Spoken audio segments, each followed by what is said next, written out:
जय हिंद दोस्तों, मैं अमरनाथ आप सभी लोगों का स्वागत करता हूं अपने YouTube चैनल फिजिक्स गुरुजी पर।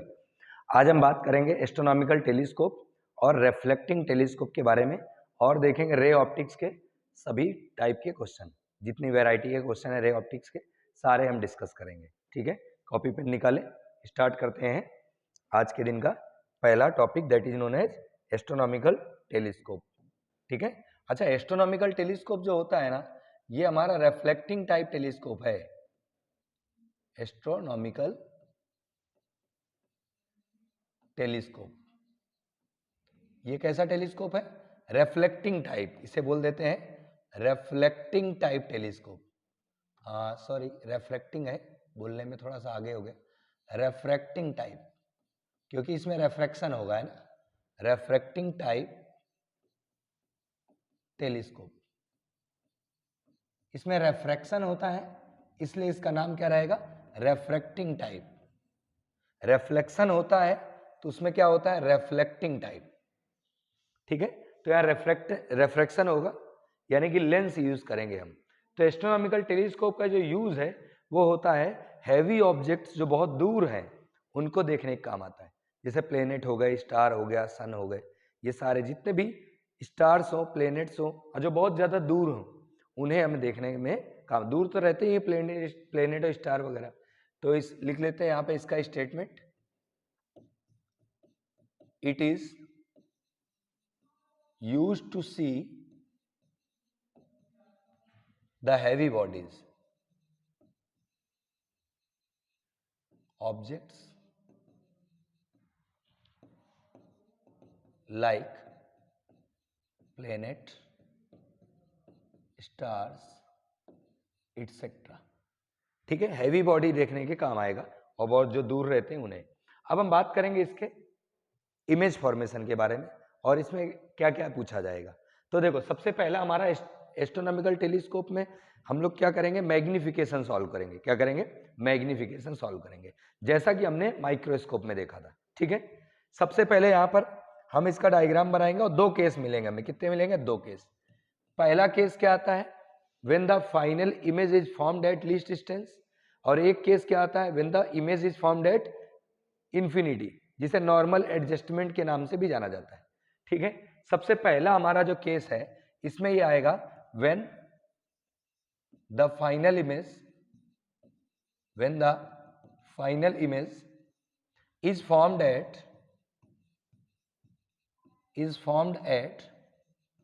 The least distance. The least distance कहां पर बने? लीस्ट डिस्टेंस पे जब फाइनल इमेज बने। ठीक है, ये हमारा पहला केस है। अब यहां पर हम लोग क्या करेंगे? एस्ट्रोनॉमिकल टेलीस्कोप जब बनाएंगे तो यहां पर दो लेंस यूज करेंगे। एक ऑब्जेक्टिव लेंस होगा जो ऑब्जेक्ट के पास होगा, और एक आई लेंस हो जो आई के पास होगी। ठीक है, यहां पर ऑब्जेक्टिव लेंस जो रहेगा ना, उसका साइज जो है ज्यादा रहेगा, और आई लेंस का साइज क्या रहेगा? कम। ठीक है, ऐसा इसलिए रहता है कि ऑब्जेक्ट बड़ा है, हमें बड़े ऑब्जेक्ट को देखना है, इसलिए हम चाहते हैं कि उस ऑब्जेक्ट से जितनी भी रेज आ रही हैं, जितनी भी रिफ्लेक्टेड रे है, वो सारी लेंस से पास हो। इसलिए ऑब्जेक्टिव जो लेंस यूज करेंगे उसका साइज क्या होगा? ज्यादा। तो यहां पर हम लोग पहले ये ले लेते हैं ऑब्जेक्टिव लेंस। ये क्या लिया? ऑब्जेक्टिव लेंस पहला, ऐसे। This is what? Objective lens. दोनों कॉन्वेक्स नेचर के रहेंगे, जैसा कंपाउंड माइक्रोस्कोप में पढ़ा था उसका जस्ट उल्टा करना है। कंपाउंड माइक्रोस्कोप में भी दो लेंस यूज करते थे हम, एक ऑब्जेक्टिव और एक आई लेंस, बट वहां ऑब्जेक्टिव छोटा रहता था। ऑब्जेक्टिव लेंस छोटा कम माइक्रोस्कोप में इसलिए रहता है क्योंकि छोटा ऑब्जेक्ट देखते हैं। टेलीस्कोप में ऑब्जेक्टिव लेंस बड़ा इसलिए रहता है क्योंकि बड़ा ऑब्जेक्ट देखते हैं। ठीक है, तो ये हो गया हमारा ऑब्जेक्टिव लेंस। Objective lens. अब क्या होगा? रे आएंगी कहां से? इनफाइनाइट। इनफाइनाइट मतलब बहुत दूर से आ रही है, या मान लेते हैं बहुत दूर कोई ऑब्जेक्ट रखा है। ठीक है, या हम इनफाइनाइट भी बोल सकते हैं क्योंकि जो स्टार प्लेनेट है बहुत ज्यादा डिस्टेंस पर है। ठीक है, तो ये रे ऐसे आ रही है, मान लेते। इसको पहले हम ऑप्टिकल सेंटर से एक रे ले लेंगे, ऐसे। ठीक है, एक और रे आ रही मान लेते हैं, ऐसे। अब ये क्या करेगा? लेंस कन्वर्ज करेगा, यहां कन्वर्ज कर दिया इसने, इस जगह। ये बन गया हमारा image formed by objective lens, that is known as A dash B dash. ठीक है। दूसरा ये है कि अगर इनफाइनाइट से रे आ रही थी, रे कहां से आ रही थी? इनफाइनाइट से, या ऑब्जेक्ट हम बना सकते हैं, ये ऑब्जेक्ट भी बना सकते हैं, ऐसा बड़ा सा, ऐसा ऑब्जेक्ट भी बना सकते हैं, दैट इज ए बी। वहां से रे आ रही, ऑब्जेक्ट बड़ा है ना बहुत, तो दूर से आ रही है इनफाइनाइट, तो इनफाइनाइट से रे आएगी तो कहां मिलेगी? फोकस पे। मतलब ये यहां से है, ऑप्टिकल सेंटर से जो डिस्टेंस होगी उसे क्या बोलेंगे? फोकस। ये फोकस पॉइंट हुआ, क्या हुआ? एफ। किसका है? ऑब्जेक्टिव का, एफ को। और इस डिस्टेंस को क्या लिखेंगे? F O, focus of objective lens, ऐसे। अब यहां पर एक आई लेंस यूज करेंगे। आई लेंस का साइज क्या रहेगा? छोटा रहेगा कंपेयर टू ऑब्जेक्टिव, तो ये आई लेंस लगा, ऐसे। ये कौन सा लेंस है? ये हो गया आई लेंस। अब क्या होगी? यहां से रेज चलेंगी किधर? आई लेंस की तरफ, ऐसे। एक रे ऐसे पास करा दिया ऑप्टिकल सेंटर से, ऑप्टिकल सेंटर का नाम दे देते हैं, ऐसे। ऑप्टिकल सेंटर का नाम दे देते हैं ओ डबल डैश। अब एक रे को हम यहां से पास कराएंगे पैरेलल टू प्रिंसिपल एक्सिस, और ये फोकस से पास हो जाएगी। पहले इसको मिला लेते, सीधी मिलाना है ना आप लोग, लाइन को जो रे बनती है ना वो हमेशा स्ट्रेट बनती है, आप लोग स्ट्रेट मिलाना। मैं यहां पे इमेज बना देता हूं, फिर डायग्राम बनाते हैं, ऐसे। ये वाली लाइन जो है ना सीधी जाएगी, ऐसे। ये क्या होगा? फोकस। किसका? आई का, आई लेंस का फोकस। भाई ray parallel to principal axis है तो फोकस से ही पास होगी, और ये सीधी जा रही थी, यहां होगी आई, जहां से हम देख रहे हैं। ठीक है, ऐसे हम देख रहे हैं, तो ये हमारा इमेज फॉर्मेशन। ठीक, ये वाली रे ऐसे दिखा देते हैं, इस टाइप से। ये हो गया हमारा image formation when the final image formed at least distance. अब एक पॉइंट ये आता है कि A dash B dash eye lens का क्या है? तो आई लेंस के लिए ये क्या है? ऑब्जेक्ट, तो इसे क्या लिखेंगे? यूई। क्या लिखेंगे? यूई। और इसकी जो फाइनल इमेज है वो क्या है? यहां पर है, इसे क्या लिखेंगे? वीई या डी लिखेंगे, that is least distance. Image कहां बन रही है? लीस्ट डिस्टेंस में, इसलिए डी नाम दे देंगे। ठीक है, तो ये हो गया हमारा डायग्राम। अब इसको सॉल्व करने का तरीका, पहले मैग्निफिकेशन का फॉर्मूला अप्लाई करेंगे। मैग्निफिकेशन का फॉर्मूला क्या होता है? मैग्निफिकेशन का फॉर्मूला लगा देते हैं। एक बार मैं चेक कर लेता हूं स्क्रीन कैसी है। ठीक है, क्लियर है, कोई दिक्कत नहीं। अब हम बात करेंगे मैग्निफिकेशन के फॉर्मूले की। तो मैग्निफिकेशन का फॉर्मूला क्या होगा? तो यहां पर जो मैग्निफिकेशन का फॉर्मूला होगा वो लिख लेते हैं। मैग्निफिकेशन का जो फॉर्मूला होता है उसे लिखते हैं beta by alpha. Beta angle रहेगा कहां से? इमेज से, और अल्फा एंगल कहां से रहेगा? ऑब्जेक्ट से। तो यहां लिखेंगे angle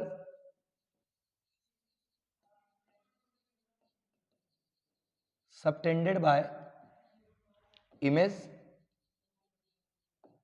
when it is formed at least distance, when it is formed at least distance, इसे हम क्या बोलते हैं? बीटा बोल देते हैं। क्या बोलते हैं? बीटा। और डिवाइड बाय, डिवाइड में क्या आएगा? एंगल सबटेंडेड बाय ऑब्जेक्ट,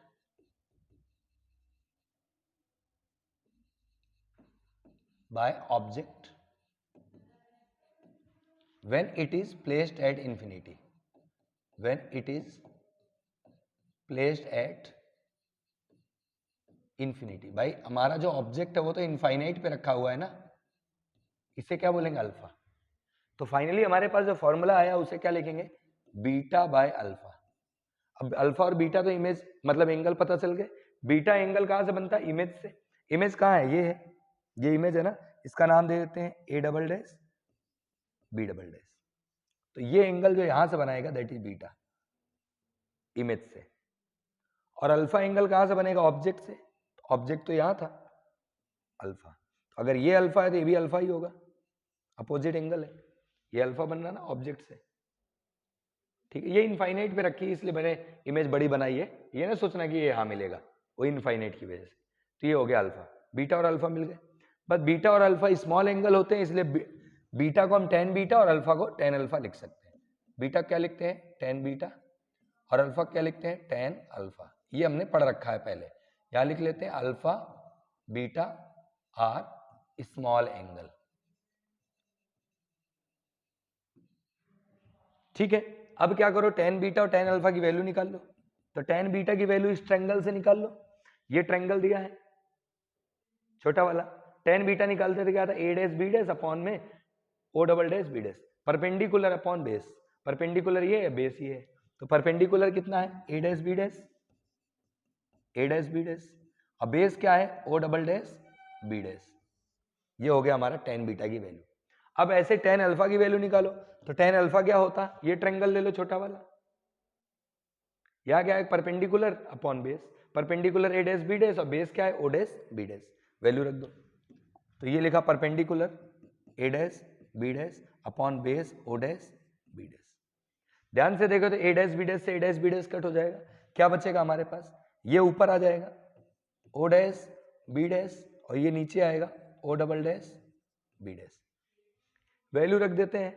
तो मैग्निफिकेशन को मैग्निफिकेशन लिखा, ओ डैश बी डैश को क्या बोल रहे हैं हम, ओ डैश बी डैश, ये ओ डैश बी डैश क्या बोल रहे हैं, एफ ओ, राइट साइड है एफ ओ, और एक बच रहा O double dash B dash, इसको क्या लिख रहे हैं, यूई, लेफ्ट साइड है लेंस से इसलिए माइनस यूई।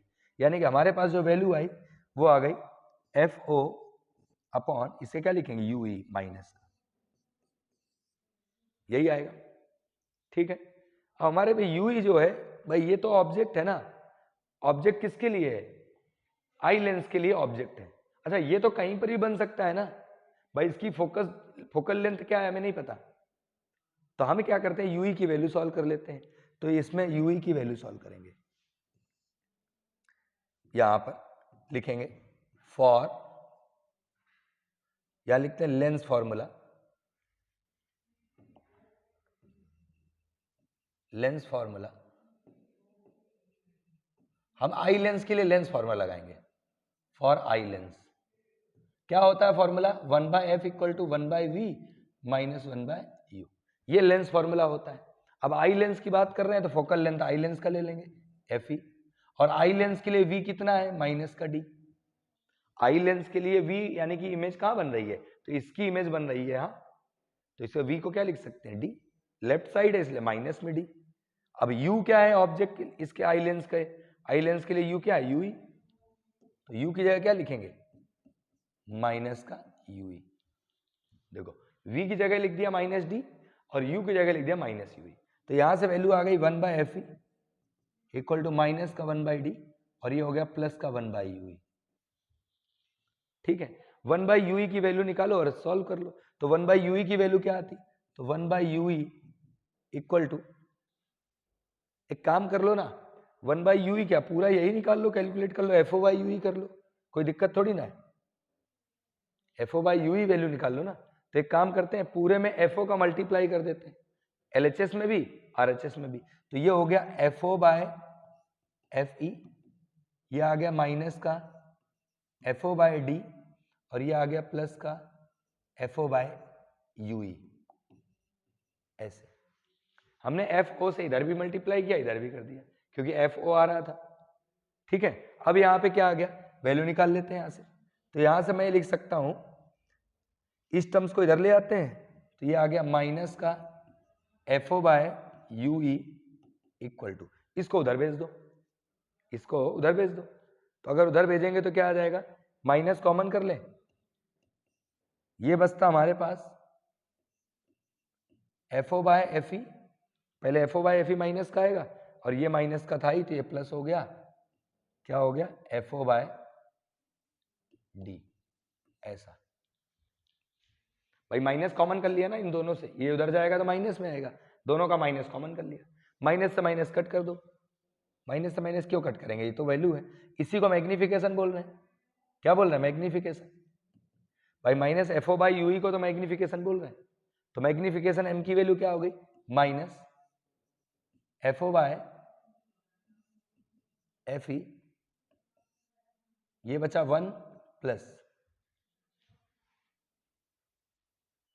देखो यहां पर हमने क्या करा, हम यहां से FO/FE कॉमन कर रहे हैं, तो FO कॉमन हो गया, FE भी कॉमन हो गया, FO तो ऊपर से कॉमन हो गया था, यहां तो 1 बचा, लेकिन जब FE कॉमन करेंगे तो ऊपर FE का क्या होगा, मल्टीप्लाई, तो ये क्या आएगा FE अपॉन में D। ये आ गया हमारे पास फॉर्मूला। आई थिंक कैलकुलेशन सबको समझ आ गई होगी, ठीक है, कैलकुलेशन सबको समझ आ गई होगी। हमें एक्चुअल में FO/U ही चाहिए था माइनस का, तो मैंने यहाँ से FO का मल्टीप्लाई कर दिया था, तो ये इक्वेशन आ गई। मुझे FO/U ही चाहिए लेकिन माइनस का, तो मैंने इसको इधर बुला लिया। जैसे इसको इधर बुलाएंगे माइनस का FO/U ही हो गया, और इस वाले भाई साहब को उधर भेज दिया, तो ये माइनस का था, ये भी माइनस का हो गया, ठीक है। और उसमें से मैंने क्या करा, माइनस कॉमन कर लिया, तो बचा क्या हमारे पास FO/FE और प्लस का FO/D, ये लिखा। फिर मैंने FO/FE कॉमन कर लिया, नहीं करना हो कॉमन तो भी ये फॉर्मूला हो जाएगा। बाकी जो बुक्स में फॉर्मूला मिलता है उसके हिसाब से हम कॉमन कर लेते हैं ताकि याद करने में आसानी हो। तो मैंने FO/FE कॉमन कर लिया, बराबर है। तो FO/FE कॉमन किया तो यहाँ तो 1 बचा, प्लस FO तो कॉमन हो गया क्योंकि यहाँ पर भी था यहाँ पर भी था, तो यहाँ तो 1 बचना चाहिए, लेकिन FE नहीं था, इधर वाले में FE कहाँ है। FE अगर कॉमन करेंगे तो ऊपर FE का मल्टीप्लाई हो जाएगा, तो ये आ गया हमारा फॉर्मूला। अगर इसका मल्टीप्लाई वापस से करोगे तो ऊपर वाला टर्म आ जाएगा, ठीक है। तो ये हमारा पहला फॉर्मूला है और बहुत इंपॉर्टेंट है, आपको ध्यान रखना है। इसमें दो चीजें और समझ लो। एक्चुअल में क्या है ना, कभी कभी ऐसा क्वेश्चन पूछा जाता है कॉन्सेप्चुअल कि जो एस्ट्रोनॉमिकल टेलीस्कोप है उसमें किसका मतलब फोकल लेंथ ज्यादा होता है या किसका अपर्चर ज्यादा होता है। तो हमें यहां से दिख रहा फोकल लेंथ किसका ज्यादा है, ऑब्जेक्टिव का। तो focal length of objective is greater then focal length of eye lens, पहला। दूसरा, aperture of objective is greater then aperture of eye lens, size में भी बड़ा है और फोकल लेंथ भी बड़ा है, ठीक है। इस दोनों पॉइंट का ध्यान रखेंगे। लेकिन हम जब बात करते थे माइक्रोस्कोप की, कंपाउंड माइक्रोस्कोप, उसमें उल्टा होता था ये, है ना। तो ये हो गया हमारा पहला। अब इसका एक दूसरा केस भी आता है, दूसरा केस भी आता है। दूसरे केस के बारे में बताने के पहले एक और चीज बता देता हूं। जैसे कि दोनों लेंसेज की बीच की डिस्टेंस की बात करें तो इसे बोलते हैं लेंथ ऑफ द ट्यूब। क्या बोलते थे, लेंथ ऑफ द ट्यूब। तो इन दोनों के बीच की लेंथ कितनी है, FO प्लस UE। तो इसमें लिख सकते हैं ऐसे, लेंथ ऑफ द ट्यूब। क्या लिख सकते हैं, length of the tube.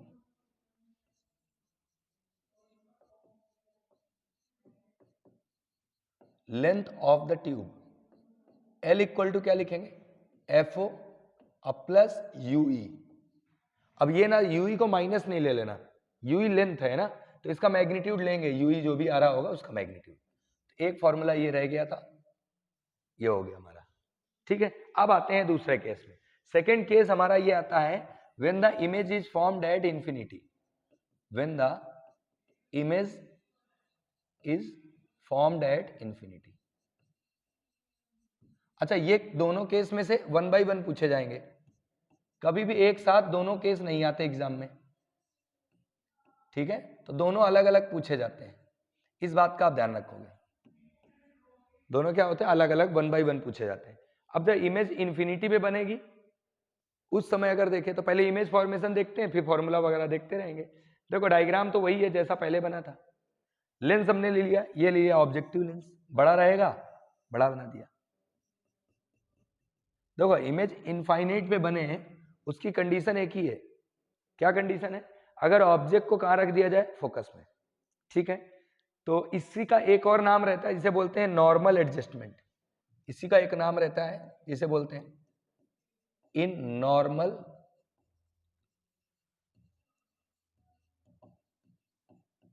Adjustment. Normal adjustment का मतलब होता है जब हमारी आई जो है ना वो रिलैक्स रहे। क्या रहे, आई जो आंख से जब देखते हैं ना तो रिलैक्स्ड आई रहे, है ना। अच्छा, ये ऑब्जेक्टिव लेंस है, रे कहां से आ रही, इनफाइनाइट से,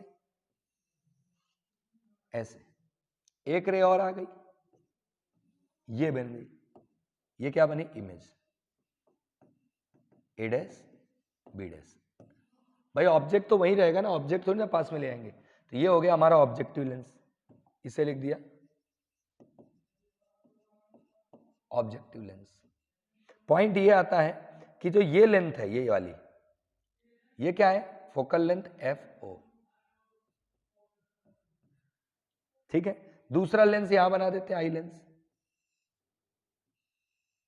अब देखो मैंने जैसे बताया कि भाई इनफाइनाइट में इमेज कब बनेगी, जब ऑब्जेक्ट कहां हो, फोकस।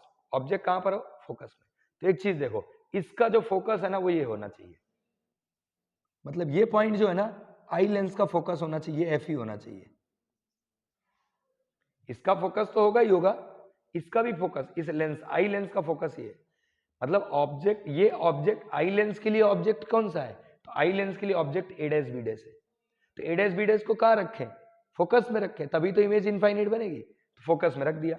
अब एक रह जाएगी ऑप्टिकल सेंटर से सीधी चली जाएगी ओ डबल डैश, और एक रे को हम पैरेलल टू प्रिंसिपल एक्सिस, और इसको फिर से ये फिर ये फोकस से पास होगी। इनको अगर हम पीछे साइड लेके जाएं सीधी सीधी, मैं ऐसे बनाता हूं सीधे, इसको भी सीधे, और इसी लाइन को अगर मैं स्ट्रेट बना दूं ना, यहां से थोड़ा बेंड हो रही, देखो सीधी लाइन बनाना है, आप स्केल से खींचोगे आप, है ना, ऐसे। यहां से हम देख रहे हैं ये लाइन ना सीधी जा रही है, ये यहां पे आर्क बना दिया ऐसे, ये फोकस था एफ ई, और इसका भी फोकस एफ ओ है, यही वाला पॉइंट। इमेज कहां बन रही, इनफाइनाइट में। हमने ऑब्जेक्ट को कहां रखा, तो यू ई की जगह हम क्या लिखेंगे, एफ ई, बस इतना सा। ये हो गया हमारा केस 2। अब इसमें मैग्निफिकेशन का फॉर्मूला लगाना, लगाते रहो। देखो अल्फा एंगल ऑब्जेक्ट से था, ये लो, ये भी अल्फा ही होगा। बीटा एंगल इमेज से था, ये लो, बीटा एंगल इमेज से हो गया। टेन अल्फा टेन बीटा की वैल्यू सॉल्व करके सॉल्व करेंगे। तो इसमें जो मैग्निफिकेशन का फॉर्मूला है वो लिख लेते हैं, है ना। ये आई लेंस है, इसको आई पीस भी बोलते हैं। क्या बोलते हैं, आई पीस। चलो मैग्निफिकेशन का फॉर्मूला लगाएं, तो मैग्निफिकेशन का फॉर्मूला क्या आएगा, बीटा बाय अल्फा। बीटा को हम क्या बोलेंगे, angle subtended bye image when it is formed at infinity, और अल्फा क्या बोलेंगे, angle subtended by object when it is placed at infinity. दोनों इनफाइनाइट बन रहे हैं। तो यहां लिख लेते हैं नाम लिख लेते हैं, angle subtended bye image when it is formed at infinity, इसको लिखेंगे बीटा। सेम ऐसे एंगल लिख लो अल्फा के लिए, ऑब्जेक्ट वाला, angle subtended by object when it is placed at infinity, alpha, ऐसा। ठीक है, तो मैं मैग्निफिकेशन को बीटा बाय अल्फा लिख सकता हूं, और अल्फा और बीटा बहुत स्मॉल है, तो अल्फा को टेन अल्फा और बीटा को टेन बीटा लिख सकते हैं।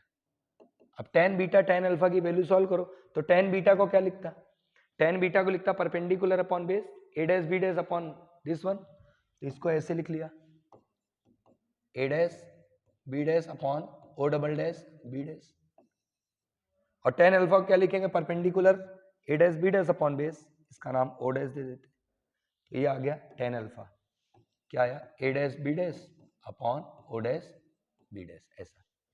ए डैश बी डैश से A dash B dash cut हो गया, तो मैग्निफिकेशन क्या आ गया, O dash B dash upon O double dash B dash, ऐसा। ये ऊपर आ जाएगा, ये नीचे आ जाएगा।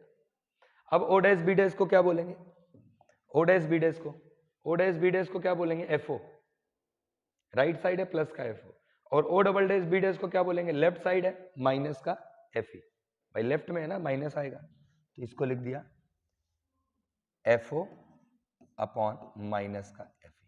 मैग्निफिकेशन का फॉर्मूला क्या है, minus F O by F E.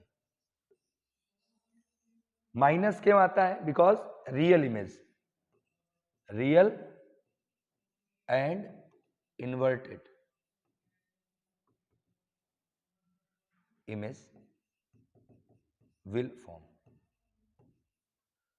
भाई इमेज तो रियल बनेगी ना, तभी तो माइनस आ रहा है। मैग्निफिकेशन नेगेटिव रियल इमेज के लिए रहता है, मैग्निफिकेशन पॉजिटिव वर्चुअल इमेज के लिए रहता है। तो ये भी हमारा कंप्लीट हो गया। अब इसमें एक चीज और आ जाती है कि लेंथ ऑफ द ट्यूब क्या है। अगर यहां लेंथ ऑफ द ट्यूब लिखना हो तो क्या आता है, देखो लेंथ ऑफ द ट्यूब मतलब दोनों लेंस के बीच की डिस्टेंस। तो ये क्या है, एफओ और ये क्या है, एफ ई। तो इसे क्या लिखेंगे, एफओ प्लस एफ ई। तो length of the tube equal to F O plus F E. बस यहीं से क्वेश्चन आते हैं, ये इतना ही है इसमें तो, ठीक है। तो ये हमारा टेलीस्कोप कंप्लीट हो गया, एस्ट्रोनॉमिकल टेलीस्कोप। इंपॉर्टेंट भी है, डेरिवेशन भी पूछा जाता है इसका, रे डायग्राम भी, आप इमेज फॉर्मेशन इसका आना चाहिए, और इसका न्यूमेरिकल भी रहेगा इन्हीं फॉर्मूले से रिलेटेड, ठीक है। आप इसको नोट करें, मैं एक बार स्क्रीन चेक कर लेता हूं। ब्राइटनेस थोड़ी ज्यादा लग रही, चलिए ठीक है। अब हम बात करेंगे रेफ्लेक्टिंग टाइप टेलीस्कोप के बारे में। किसके बारे में? Reflecting type telescope. देखो यहां से जो क्वेश्चन पूछा जाता है ना, वो सबसे ज्यादा क्वेश्चन ये पूछा जाता है कि write the advantage of reflecting type telescope over refracting type telescope. मतलब रेफ्लेक्टिंग टाइप टेलीस्कोप ज्यादा अच्छा है रेफ्रैक्टिंग टाइप से। क्यों अच्छा है, उसके रीजन रहेंगे, बट यहां हम पहले रेफ्लेक्टिंग टाइप टेलीस्कोप देख लेते हैं कि कौन कौन से होते हैं। तो यहाँ दो हम देखेंगे रेफ्लेक्टिंग टाइप टेलीस्कोप। एक देखेंगे जिसे बोलेंगे न्यूटोनियन टेलीस्कोप, और एक आएगा जिसे बोलेंगे कैसीग्रेन टेलीस्कोप। सिर्फ इनका डायग्राम देखना है हमें, वर्किंग बहुत सिंपल है, वो लिखने की जरूरत नहीं है, सिर्फ समझ लेंगे उसी हिसाब से अपन लिख सकते हैं, ठीक है। सबसे पहले हम बात करेंगे रेफ्लेक्टिंग टाइप टेलीस्कोप की। Reflecting type telescope, telescope. अब यहां पे जो आएंगे दो आएंगे, सिर्फ हमें इनका इमेज फॉर्मेशन समझना है। क्या समझना है? Image formation. पहला जो है इसे बोलेंगे न्यूटोनियन, न्यूटोनियन टाइप टेलीस्कोप। ये रिफ्लेक्टिंग टाइप है ना, न्यूटोनियन, यानी कि न्यूटन ने सबसे पहले इसे बनाया था, ठीक है। तो न्यूटन ने कैसे बनाया इसको वो देख लेते हैं। सबसे पहले क्या करा इन्होंने, यार रिफ्लेक्टिंग टाइप की बात हो रही, मतलब मिरर यूज करेंगे लेंस की जगह, लेंस यूज नहीं करेंगे हम, क्या यूज करेंगे? मिरर। तो यहां पर हम क्या करते हैं, ये कॉनकेव मिरर यूज कर लेते हैं। क्या यूज कर लेते हैं? कॉनकेव मिरर, ऐसा। इसे ऑब्जेक्टिव मिरर बोलेंगे। क्या बोलेंगे? ऑब्जेक्टिव मिरर, ठीक है। अब इस पूरे सेटअप के में हम लोग ऐसा देखेंगे, एक इंसिडेंट रे आएगी, ये इसका मिड पॉइंट ले लेते हैं, मैं यहाँ पे मिड पॉइंट ये है ना। अब एक रे आएगी, इनफाइनाइट से रे आनी है, ऐसे इनफाइनाइट, क्योंकि डिस्टेंट ऑब्जेक्ट देखते हैं ना, इनफाइनाइट से रे आ रही है ऐसे, ये। तो इसे लिख देते हैं rays are coming, rays are coming from distant object, distant object. Ray कहां से आ रही? डिस्टेंट ऑब्जेक्ट, मतलब इनफाइनाइट से आ रही है। अब क्या होगा, ये इनको क्या करेगा? कन्वर्ज करेगा। तो ये इसे, इन सभी रे को क्या करेगा? कन्वर्ज। कहां पर? ऐसे कन्वर्ज कर रहा, समझेंगे इसे ऐसे, किसी एक पॉइंट पे क्या करेगा? कन्वर्ज। कन्वर्ज कराने के पहले, कन्वर्ज कराने के पहले हम यहां पे क्या करेंगे? एक मिरर लगा देंगे।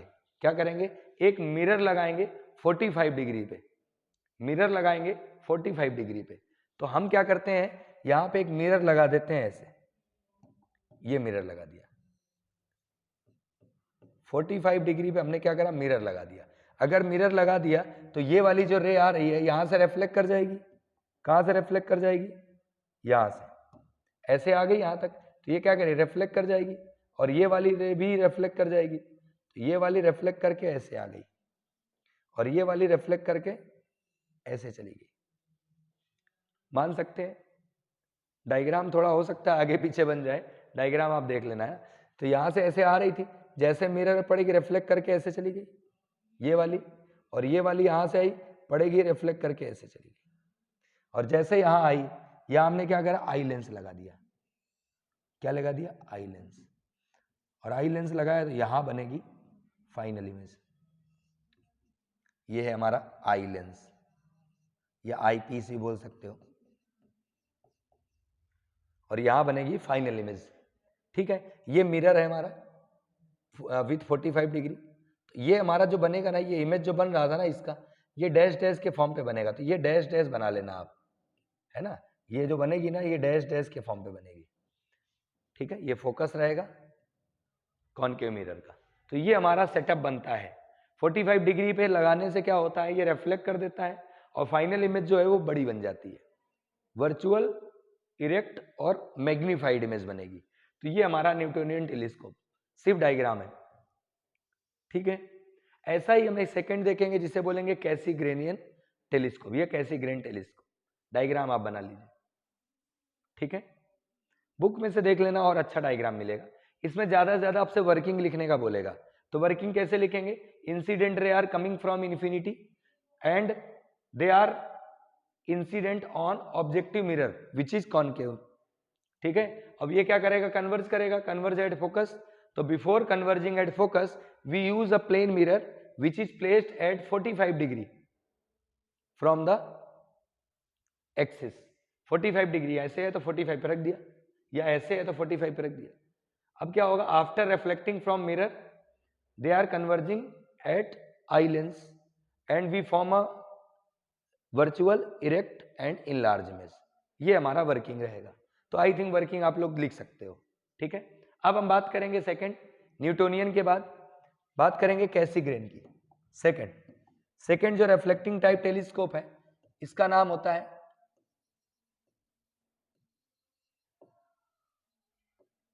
कैसीग्रेन टेलीस्कोप। ये भी रिफ्लेक्टिंग टाइप टेलीस्कोप है। इसमें हम पैराबोलिक मिरर यूज करेंगे। कैसा मिरर यूज करेंगे? पैराबोलिक। तो यहां हम क्या करते हैं? एक पैराबोलिक मिरर यूज कर लेते हैं। ये पहले पूरा सेटअप बना देता हूं मैं ऐसा। इस सेटअप के अंदर हम बनाएंगे इसे, है ना, थोड़ा बनने में अच्छा दिखेगा इसलिए। तो ये सेटअप बना दिया। यहां हम पैराबोलिक मिरर यू ले लेते हैं ऐसे,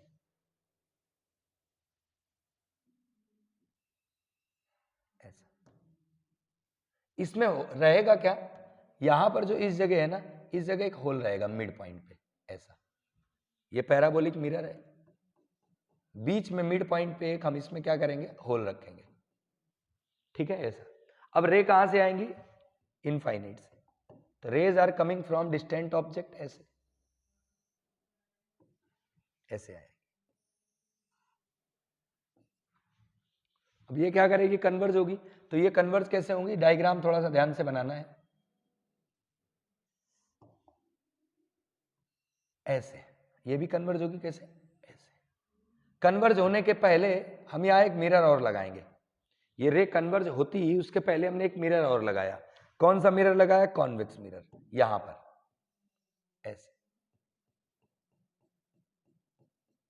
ये जैसे कॉन्वेक्स मिरर लगाएंगे, ये रे जो ऐसे आ रही है, ये यहां पर जो रे आती वो डैश डैश के फॉर्म पे आती है ना। तो बना लेना, इसमें एक्चुअल में दिक्कत आती है, डैश डैश के फॉर्म पे आ रही होती, ठीक है। ये हम डार्क नहीं बनाएंगे, डैश डैश बना लेना, है ना। वो मैं अभी इसको हटाने जाऊंगा तो वो गड़बड़ हो जाएगा। अब क्या होगा? जैसे इसमें पड़ेगी रे, किधर होगी? इधर रिफ्लेक्ट कर जाएगी। तो ये वाली रे ऐसे रिफ्लेक्ट करेगी, होल से पास करेगी, है ना, ऐसे। और ये वाली रे ऐसे रिफ्लेक्ट करेगी, ठीक है। थोड़ा सा इसको मिड से बना देते हैं, ऐसे, ठीक है। ये नैरो होल जो था ना, उसको थोड़ा सा ऐसे कर देते हैं, ठीक है। और यहां हमने क्या लगा रखा? Eye lens. यहां क्या लगा रखा? Eye lens. जैसे आई लेंस में रे पड़ेगी, पैरेलल हो जाएगी और बड़ी इमेज बनेगी। ये है हमारा आई पीस। और यहां पर हमारे पास फाइनल इमेज मिलेगी, ठीक है। फाइनल इमेज यहां बनेगी। ऑब्जेक्ट के कंपेयर में रियल इमेज रहेगी। Final image is real inverted and magnified, ठीक है। इसमें रियल इन्वर्टेड और मैग्निफाइड इमेज ये है ऑब्जेक्ट प्लेस्ड एट इंफिनिटी लिख सकते हो, ये लार्ज डिस्टेंस भी लिख सकते हो, इंफिनिटी लिख लो, या rays are coming from distant object. तो ये हो गया हमारा दूसरा, ठीक है। अब बेसिक डिफरेंस क्या होता है, मतलब बेसिक जो पॉइंट है रिफ्लेक्टिंग टाइप टेलीस्कोप यूज क्यों कर रहे हैं, तो उसके बारे में हम जान लेते हैं ना। आप इसको नोट कर ले, मैं एक बार देख लेता हूँ स्क्रीन और, ठीक है, फिर हम न्यूमेरिकल देखेंगे। सही है, चलिए बात करेंगे एडवांटेज की। एडवांटेज ऑफ टेलीस्कोप कौन सा? रिफ्लेक्टिंग, बहुत इंपॉर्टेंट है ये।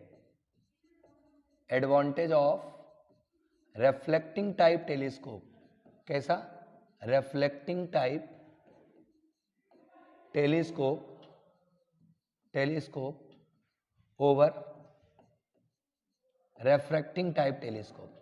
रेफ्रैक्टिंग टाइप टेलीस्कोप से ज्यादा अच्छा रहेगा रिफ्लेक्टिंग वाला type telescope,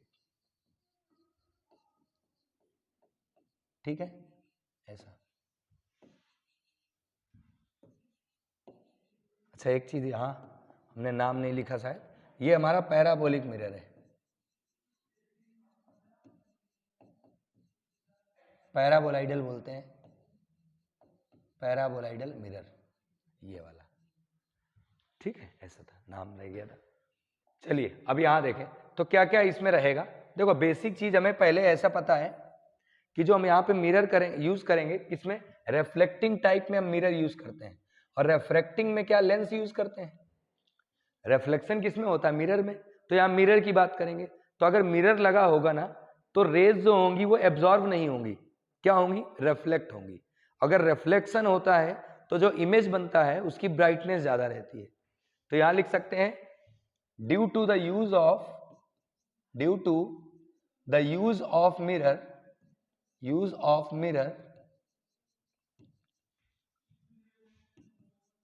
the rays are reflected, so a bright image will form। मतलब हमें क्लियर इमेज दिखाई देगी, bright image of an object will form. तो पहला तो ये हो गया कि ब्राइट इमेज बनाता है, लेकिन रिफ्रैक्टिंग टाइप टेलीस्कोप होता ना तो उसकी ब्राइटनेस इमेज की कम हो जाती। रे चली ऑब्जेक्ट से, बहुत अच्छी इमेज, ऑब्जेक्ट बहुत अच्छा था, रे चली, जैसे ही लेंस से पड़ी, लेंस क्या करता? लाइट को एब्जॉर्ब कर लेता, काफी एब्जॉर्ब कर लेता क्योंकि लेंस है, तो वो जो इमेज बनती वहां पर उसकी ब्राइटनेस कम होती। तो रिफ्लेक्टिंग में एक पहला बेनिफिट ये मिला कि इसकी जो इमेज जो बनेगी उसकी ब्राइटनेस ज्यादा रहेगी। दूसरा, कॉन्केव मिरर हम लोग लार्ज अपर्चर का यूज करते हैं।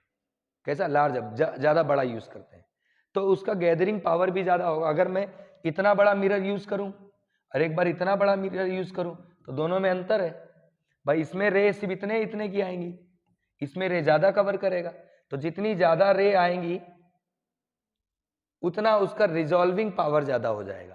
तो यहां लिख सकते हैं due to the large aperture of mirror, due to the large aperture of mirror, the resolving power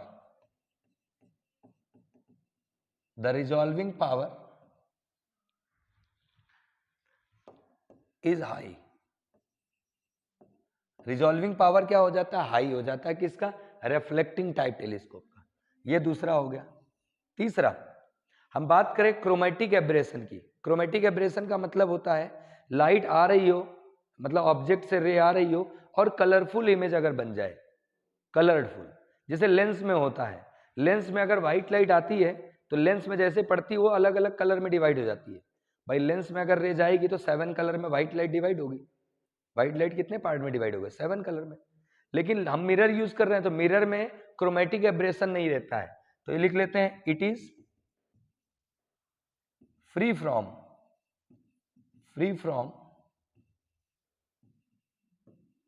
chromatic aberration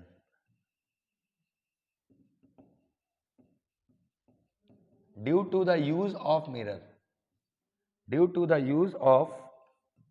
mirror। Mirror की वजह से क्या होता है? यह क्रोमेटिक एब्रेशन से भी फ्री रहता है।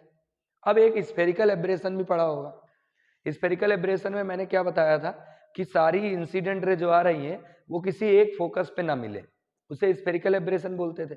उसको रिमूव करने के लिए हमने क्या बताया था कि हम पैराबोलिक मिरर यूज करें, तो ये हमारा स्फेरिकल एब्रेशन से भी फ्री रहेगा। It is free from spherical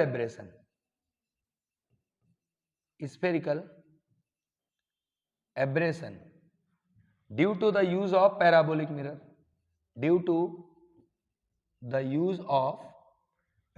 mirror, या पैराबोलाइडल।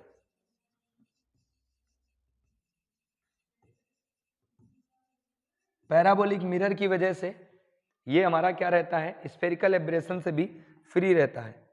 इंपॉर्टेंट ये है, ठीक है। इसमें रिजॉल्विंग पावर हाई रहेगी और पहले वाले में इमेज जो रहेगी ब्राइट इमेज बनेगी।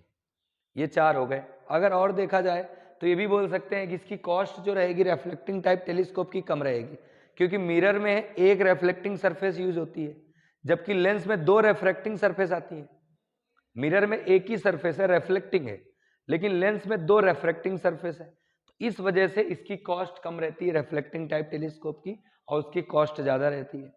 एक तो कॉस्ट फैक्टर भी हो गया। एक और फैक्टर आता है, जैसे कि ये जो रहता है लाइट वेट रहता है। लाइट वेट इसलिए कि मिरर जो रहेगा उसमें एक ही सरफेस यूज होगी, तो लाइट वेट रहेगा। इसमें 2 सरफेस होती है रिफ्रैक्टिंग, तो ये इसका हैवी वेट रहता है। तो ये भी एक डिफरेंस आता है, जो लेकिन बहुत बेसिक डिफरेंस है, इसलिए उसको नहीं लिखते हैं। लेकिन अगर लिखना चाहो तो दोनों को कंबाइन करके एक साथ आप लिख सकते हो कि कॉस्ट और लाइट वेट होना भी इसका एक एडवांटेज है, ठीक है। तो ये हो गए हमारे एडवांटेज। कंप्लीट हो गया ये टॉपिक। अब हम बात करेंगे न्यूमेरिकल की, ठीक है। किसकी बात करेंगे? न्यूमेरिकल्स की। तो अब हम यहाँ पे एक पेन ड्राइव यूज कर लेते हैं अपनी, और फिर न्यूमेरिकल शुरू करते हैं। इसको हम लोग सेव कर लेते हैं पीडीएफ में, फिर पेन ड्राइव लेते हैं, है ना। न्यूमेरिकल मैंने कई सारे बनाए हैं स्लाइड। 2 मिनट, पेन ड्राइव लगा लेते हैं।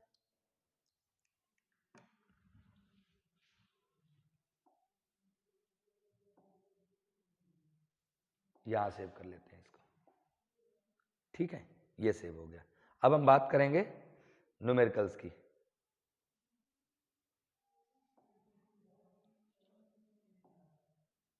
Ray optics numerical.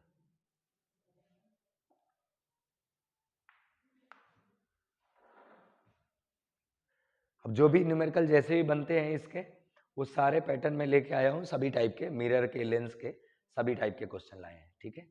तो उसे देखते, ये आ गए। देखिए ये क्वेश्चन आया था 2020 में भी आया, 2023 में भी आया।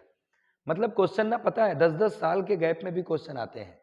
मैंने बहुत सारे ऐसे क्वेश्चन देखे हैं जो 2022-23 में आए हैं, जो करीब 2012, 13, 14 में आए हुए थे, ठीक है। चलिए इसको सॉल्व करेंगे। पहले एक बार मैं देख लेता हूँ कैसा दिख रहा है, फिर देखते हैं। थोड़ा लाइट का प्रॉब्लम आ रहा है ना। 2 मिनट में डिस्टर्ब करूंगा इसको।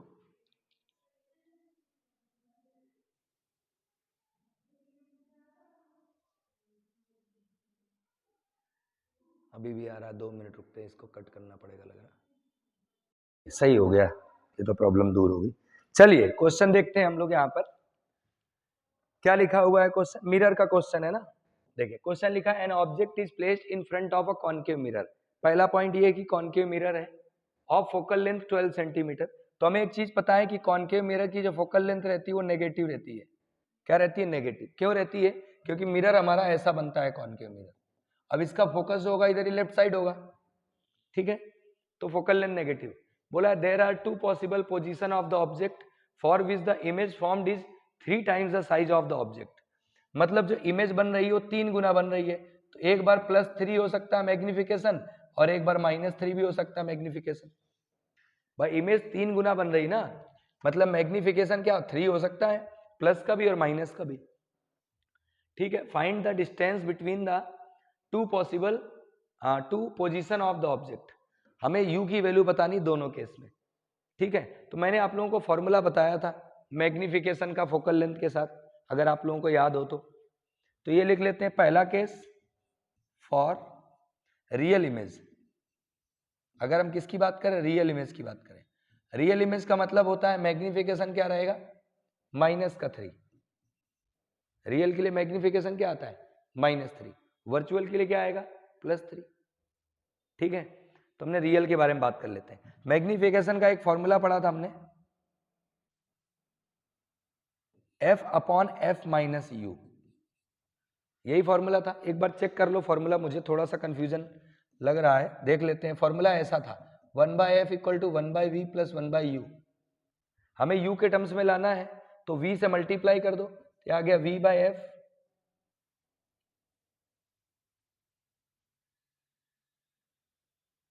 U से मल्टीप्लाई करेंगे, ये आएगा U/F = U/V + 1, ऐसा।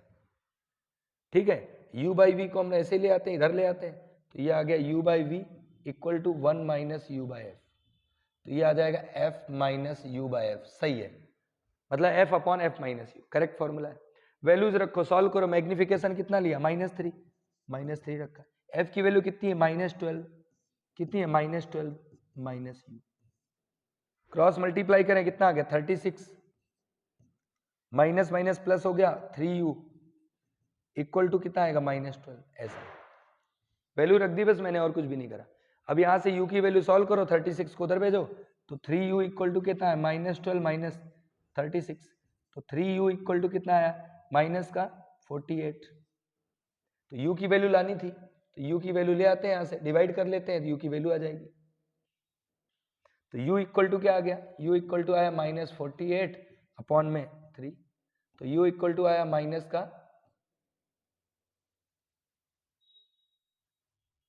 18 क्यों आएगा, 3 एक बार गया, 6 16 आया, समझ ध्यान नहीं दिया, मीटर। ठीक है, तो U की वैल्यू कितनी आ गई, 16 मीटर माइनस का, मतलब ऑब्जेक्ट पोजीशन क्या होगी, 16 मीटर। ये किसके लिए था, फॉर रियल इमेज। अगर वर्चुअल इमेज की बात करता तो क्या आता, प्लस ले लेते वर्चुअल के लिए। Second case, for virtual image, for virtual image, virtual image के लिए मैग्निफिकेशन हम क्या लेंगे, M equal to -3 plus, virtual की बात कर रहे हैं ना, +3। वैल्यूज रख लेते हैं, फॉर्मूला हमारे पास वही है, M इक्वल टू F/F-U। ठीक है, वैल्यू रखे तो M की जगह कितना 3, F की जगह -12, F की जगह -12, U की जगह U। क्रॉस मल्टीप्लाई करके कितना है, -36 -3U इक्वल टू -12, तो 3U को इधर ले जाओ तो -36 + 12 इक्वल टू -3U, +3U हो जाएगा, उधर गया प्लस का हो गया, तो 3U की वैल्यू आ गई, कितनी आई, माइनस का 24, तो U इक्वल टू कितना आया, -24/3 माइनस का 8 सेंटीमीटर। ठीक है, तो पोजीशन आ गया हमारे पास दोनों, ऑब्जेक्ट पोजीशन एक बार 8 और एक बार 16, एक बार 8 एक बार 16। ठीक है, देखो अगर इसको वेरीफाई करना हो तो वेरीफाई भी कर सकते हो। ऑब्जेक्ट फोकल लेंथ कितनी थी, 12 सेंटीमीटर है, और अगर U हमारा 16 आ रहा है, मतलब ऑब्जेक्ट कहां रखा हुआ है, ऑब्जेक्ट कहां रखा हुआ है, F और सेंटर ऑफ कर्वेचर के बीच में, फोकस और सेंटर ऑफ कर्वेचर के बीच में। अगर फोकस और सेंटर ऑफ कर्वेचर के बीच में ऑब्जेक्ट रखे हैं तो इमेज क्या बनती थी, बड़ी बनती थी, याद आया, बड़ी इमेज बनती थी, और रियल इमेज बनती थी, याद आया, रियल इमेज बनती थी। कॉनकेव मिरर की बात हो रही। अब अगर बात करें एक बार कि यहां पर देखें वर्चुअल कब बनती थी, तो याद करो, फोकल लेंथ भाई U कितना आ रहा, 8 आ रहा, और U कितना, फोकल लेंथ कितना था, 12। ऑब्जेक्ट को कहां रखा, F और पोल के बीच में। ऑब्जेक्ट कहां हुआ, फोकस और पोल के बीच में हुआ ना, और फोकस और पोल के बीच में अगर ऑब्जेक्ट होगा तो इमेज बड़ी बनती है, वर्चुअल। ठीक है, तो यहां से हम वेरीफाई भी कर सकते हैं, आपको वो इमेज फॉर्मेशन आना चाहिए जिससे आप आंसर को वेरीफाई कर सको। तो ये हमारा पहला क्वेश्चन था मिरर का, इसी पैटर्न का क्वेश्चन आ सकता है, इंपॉर्टेंट है, इसको ध्यान रखेंगे। ठीक है, नेक्स्ट पे आते हैं। अब यहां देखें एक क्वेश्चन, सारे क्वेश्चन मैंने जो बनाए हैं ना सारे इंपॉर्टेंट हैं, आप इस बात का ध्यान रखेंगे। ठीक है, एक और चीज, लेक्चर को ज्यादा लोगों को शेयर करें क्योंकि लाइक सब्सक्राइब थोड़ा कम है ना, तो थोड़ा मन लगा रहा है मेरा भी। हाँ जी, luminous object O is located at the bottom of a big pool of liquid of refractive index mu and depth h। हमारे पास एक पूल है, उस पूल पे क्या रखा हुआ है, एक ल्यूमिनस ऑब्जेक्ट रखा हुआ, कुछ ऐसा। ये हमारे पास पूल हो गया, इसका ये हमने बना लिया लिक्विड है कोई जिसका रेफ्रेक्टिव इंडेक्स म्यू है और इसकी डेप्थ दी है h है। डेप्थ कितनी है, h है, ऐसे। यहां हम ऑब्जेक्ट रख लेंगे, ल्यूमिनस ऑब्जेक्ट यहां रख दिया ऐसे। ठीक है, चलिए, the object O emits rays upward in all direction. ये सभी डायरेक्शन में ऑब्जेक्ट हमारा रे देगा, सभी डायरेक्शन में देगा। अभी देखते हैं आगे क्या है। So that a circle of light is formed at the surface of the liquid. Liquid की सरफेस में एक सर्कल फॉर्म होगा, क्यों होगा देखेंगे। By the rays which are refracted into the air. ठीक है, what happens to the rays beyond the circle. Circle के बाद वाली रे क्या होगी, देखो कहानी कुछ ऐसी है कि यहां से रे चलेंगी ऑब्जेक्ट से, ऐसे गई। अब ये तो लिक्विड है ना, रिफ्रैक्टिव इंडेक्स म्यू है, डेंसर से रेयर जाएंगे, किधर बेंड होगी, अवे फ्रॉम द नॉर्मल, ऐसे चली जाएगी। फिर और एक रे ऐसे गई, ये भी किधर जाएगी, अवे फ्रॉम द नॉर्मल। तो कुछ ऐसी कहानी हो रही है। कहानी क्या हो रही है, देखो कहानी जो है वो ऐसे है, यहां पर देख लेते हैं ऐसे। ये हो गया पानी, यहां से लेंगे रे, समझना है ना, यहां से रे चलेगी, ये हो गया नॉर्मल। अब एक रे ऐसे गई, किधर बेंड हो गई, अवे। फिर एक रे ऐसे गई होगी, किधर बेंड हो गई, अवे। फिर एक रे ऐसे गई, तो हो क्या रहा है एक्चुअल में, हमारा जो एंगल है ना, एंगल ऑफ इंसिडेंस, वो बढ़ता जा रहा है। एंगल ऑफ इंसिडेंस की वैल्यू क्या हो रही, ज्यादा होती जा रही।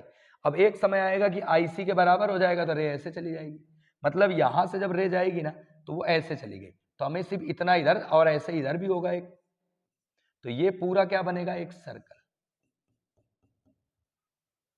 बराबर। इसके बाद वाली जो रे जा रही होगी ना, वो रिटर्न आ जाएगी इसे, क्योंकि फिर TIR हो जाएगा।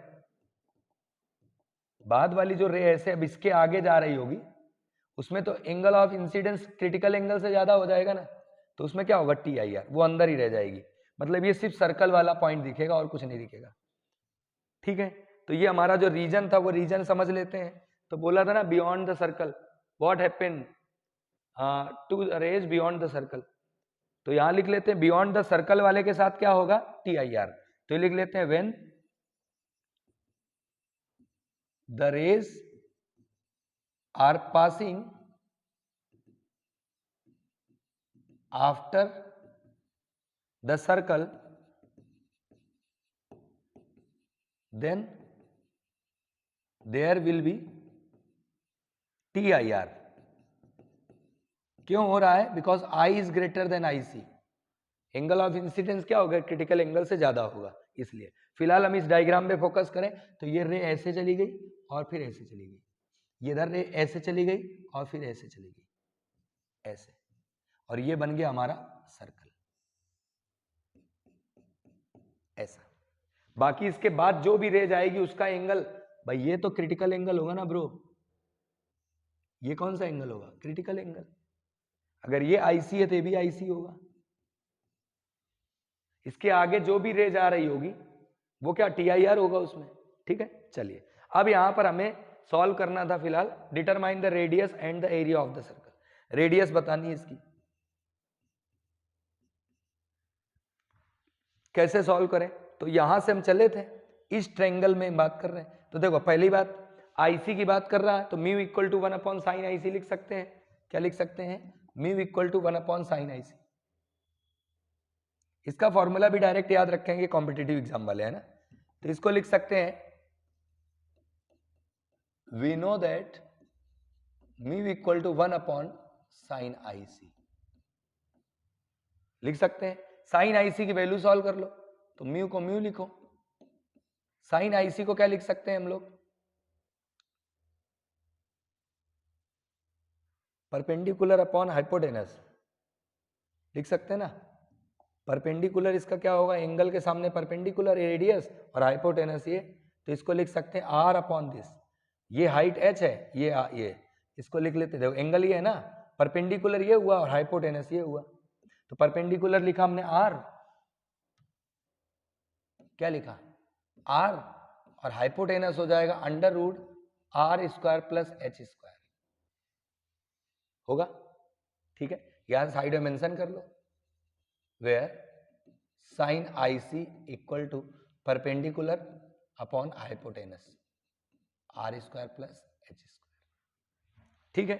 अब ये ऊपर हो गया तो इसको ऐसे लिख सकते हैं, mu equal to under root में r square plus h square upon में r, ऐसा दोनों साइड का स्क्वायर कर दो, तो ये हो गया म्यू स्क्वायर r स्क्वायर और ये हो गया r square plus h square, cross multiply करके स्क्वायर कर दिया, इसको इधर बुला लो, तो ये आ गया mu square -1 r square common कर लिया equal to h square, radius लानी थी तो r स्क्वायर की वैल्यू ले आओ, क्या आता है h स्क्वायर अपॉन में म्यू स्क्वायर -1, रेडियस लानी थी तो रेडियस क्या आती, r equal to under root लग जाता तो क्या बचता है h अपॉन अंडर रूट में म्यू स्क्वायर -1, ये आ गया हमारा रेडियस का फॉर्मूला। अब एरिया भी लाना था तो एरिया भी ले आते हैं, एरिया a इक्वल टू क्या होता है पाई r स्क्वायर, एरिया a को a लिखा, पाई को पाई लिखा, और r स्क्वायर की वैल्यू हमें पता है क्या है h square upon mu square -1, ये आ गया, ठीक है। तो ये आ गया हमारा रेडियस और एरिया का फॉर्मूला। आप डायरेक्ट फॉर्मूला भी याद रखेंगे, मान लो कभी 1 मार्क्स का क्वेश्चन है तो आप डायरेक्टली सॉल्व कर सकते हैं, ठीक है। तो ये हमारा दूसरा क्वेश्चन है, तरीका मैं सारा बताऊंगा और जिस तरीके से सॉल्व कर इजी कर सकते हो बताऊंगा, ठीक है, आप इसको नोट करें। चलिए सही है, अब आते हैं नेक्स्ट क्वेश्चन पे। अगला क्या है, ये आया था 2000, अब ये देखो ईयर नहीं लिखा मैंने, आया होगा 2017-18 जब भी आया हो, लिखा the diameter of a glass sphere is 10 centimetre, एक ग्लास स्फीयर है जिसका डायमीटर कितना है 10 सेंटीमीटर, तो ग्लास बना लेते हैं ऐसे, ग्लास ऐसे क्या करें जी, बना है हमारे पास है इक्विपमेंट, ये ले ऐसे बना लेते हैं, ठीक है। ये ग्लास है, इसका जो डायमीटर है 10 है, मतलब इसका फोकस हुआ, रेडियस ऑफ कर्वेचर हुआ 10, फोकस हुआ आधा 5, तो इसका रेडियस ऑफ कर्वेचर हम लिख सकते, भाई साहब रेडियस ऑफ कर्वेचर लिख सकते हैं कितना 10 सेंटीमीटर, ठीक है। Beam of light strikes the surface of the sphere which converges at 20 centimetre behind the pole of the spherical surface, find the position of the final image if mu equal to 1.5, okay. देखो सबसे पहले इसके बारे में अगर बात करें हम, तो ये सेंटर हो गया इसका, ये गोला सही नहीं दिख रहा है, चलो ये देखो मैं इसका सेंटर मान लूंगा, ये हो गई प्रिंसिपल एक्सिस, समझेंगे है ना, ये हो गया इसका सेंटर, ये 5 होगा, ये 10 है पूरा, ऐसे। अब रे आ रही है, रे हमेशा कहां से आएगी, लेफ्ट साइड से। बोला क्या इन्होंने, a beam of light strikes the surface of sphere which converges at 20 centimetre, कहां पे 20 centimetre, behind the pole of the spherical surface, ये ऐसे बीम आई ऐसे, और एक बीम ऐसे आई, ये पोल हुआ, जैसे इसमें पड़ेगी कहां बनेगी 20 सेंटीमीटर, ये मान लेते हैं 20 है, अभी दिख तो नहीं रहा लेकिन मानेंगे 20 है, मानना पड़ेगा, मानना ही तो है। तो ये पोल से कितना हो गया 20 सेंटीमीटर पे मिल रही थी, बराबर है, ठीक है। अब आगे क्या है, find the position of the final image.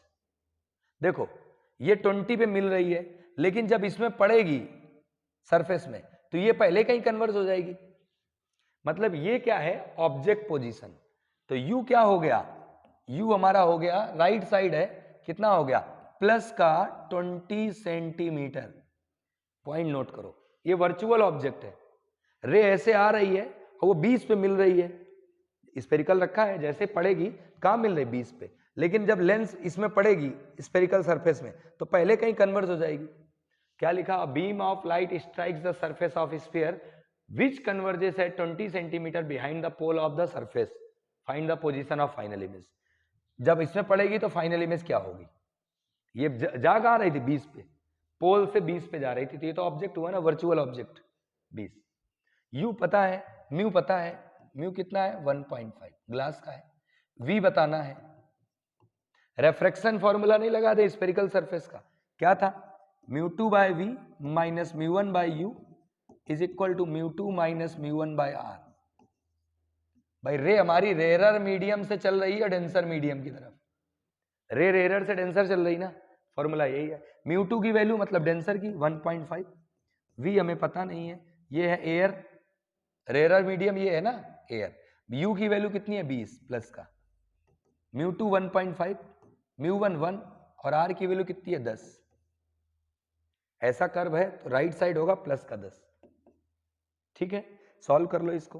तो इसको मैं पॉइंट हटा के नीचे 10 लिख सकता हूं, तो ये 3/2 नहीं आ जाएगा भाई, पॉइंट हटाते नीचे 10 आता, 5 से कम 5 से कट करो 3 और नीचे 2 माइनस 1/20 इक्वल टू, यहां क्या आया 0.5/10,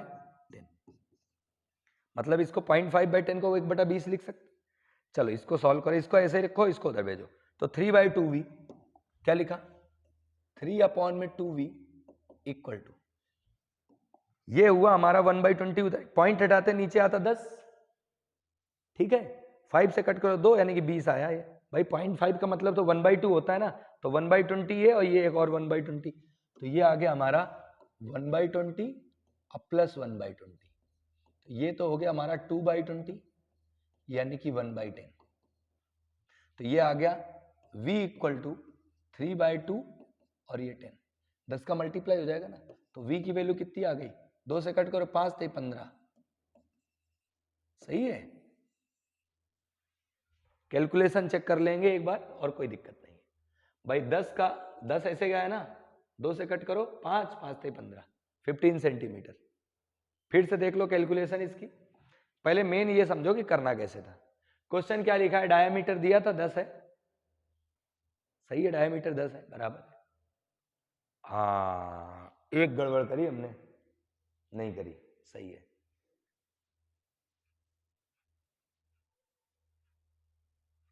रेडियस ऑफ कर्वेचर,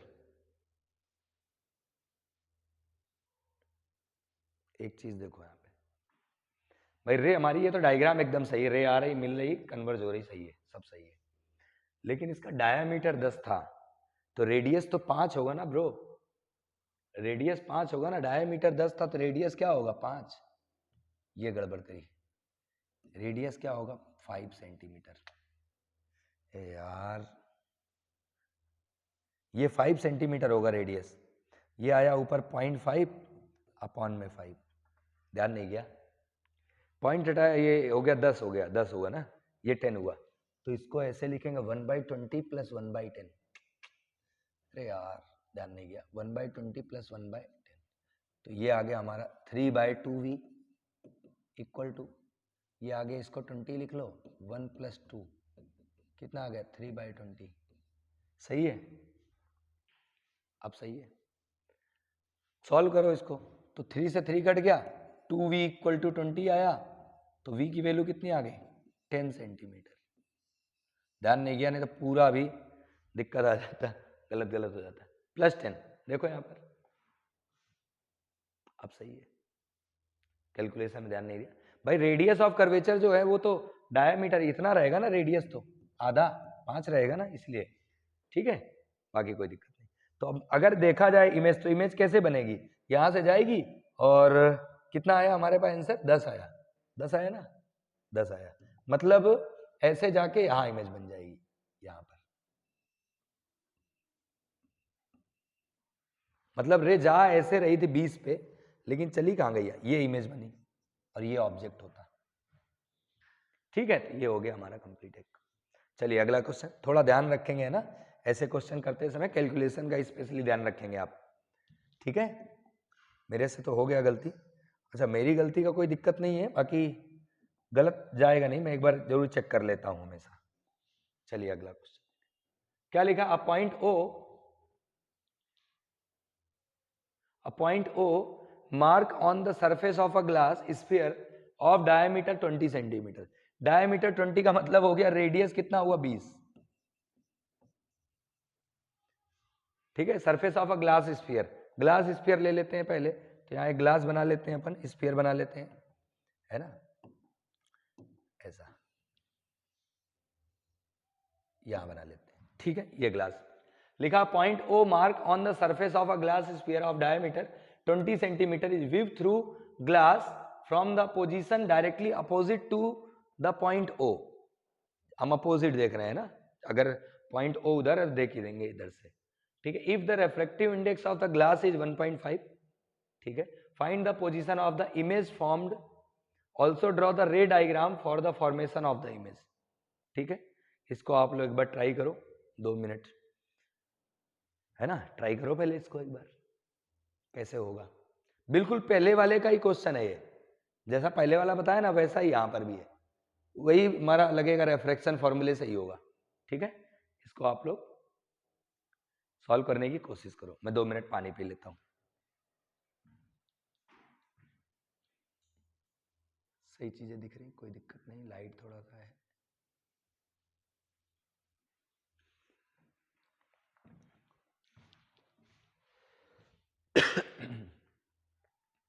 पानी पीने जाने के लिए प्रॉब्लम पता है क्या, ये लगा हुआ है माइक, अब इसको निकालूंगा, वायर निकालूंगा, फिर जाना पड़ेगा, वो याद ही नहीं रहता। चलिए कोई नहीं। हाँ, तो आंसर आया होगा इसका, बिल्कुल पहले जैसा है ना। इसमें हम लोग क्या करेंगे, देखो एक पॉइंट ओ बनाना है, क्या बनाना है, पॉइंट ओ बनाना है सरफेस में, डायमीटर 20 दिया है, ये डायमीटर हो गया इसका, ऐसे बना लेते हैं इसका प्रिंसिपल एक्सिस,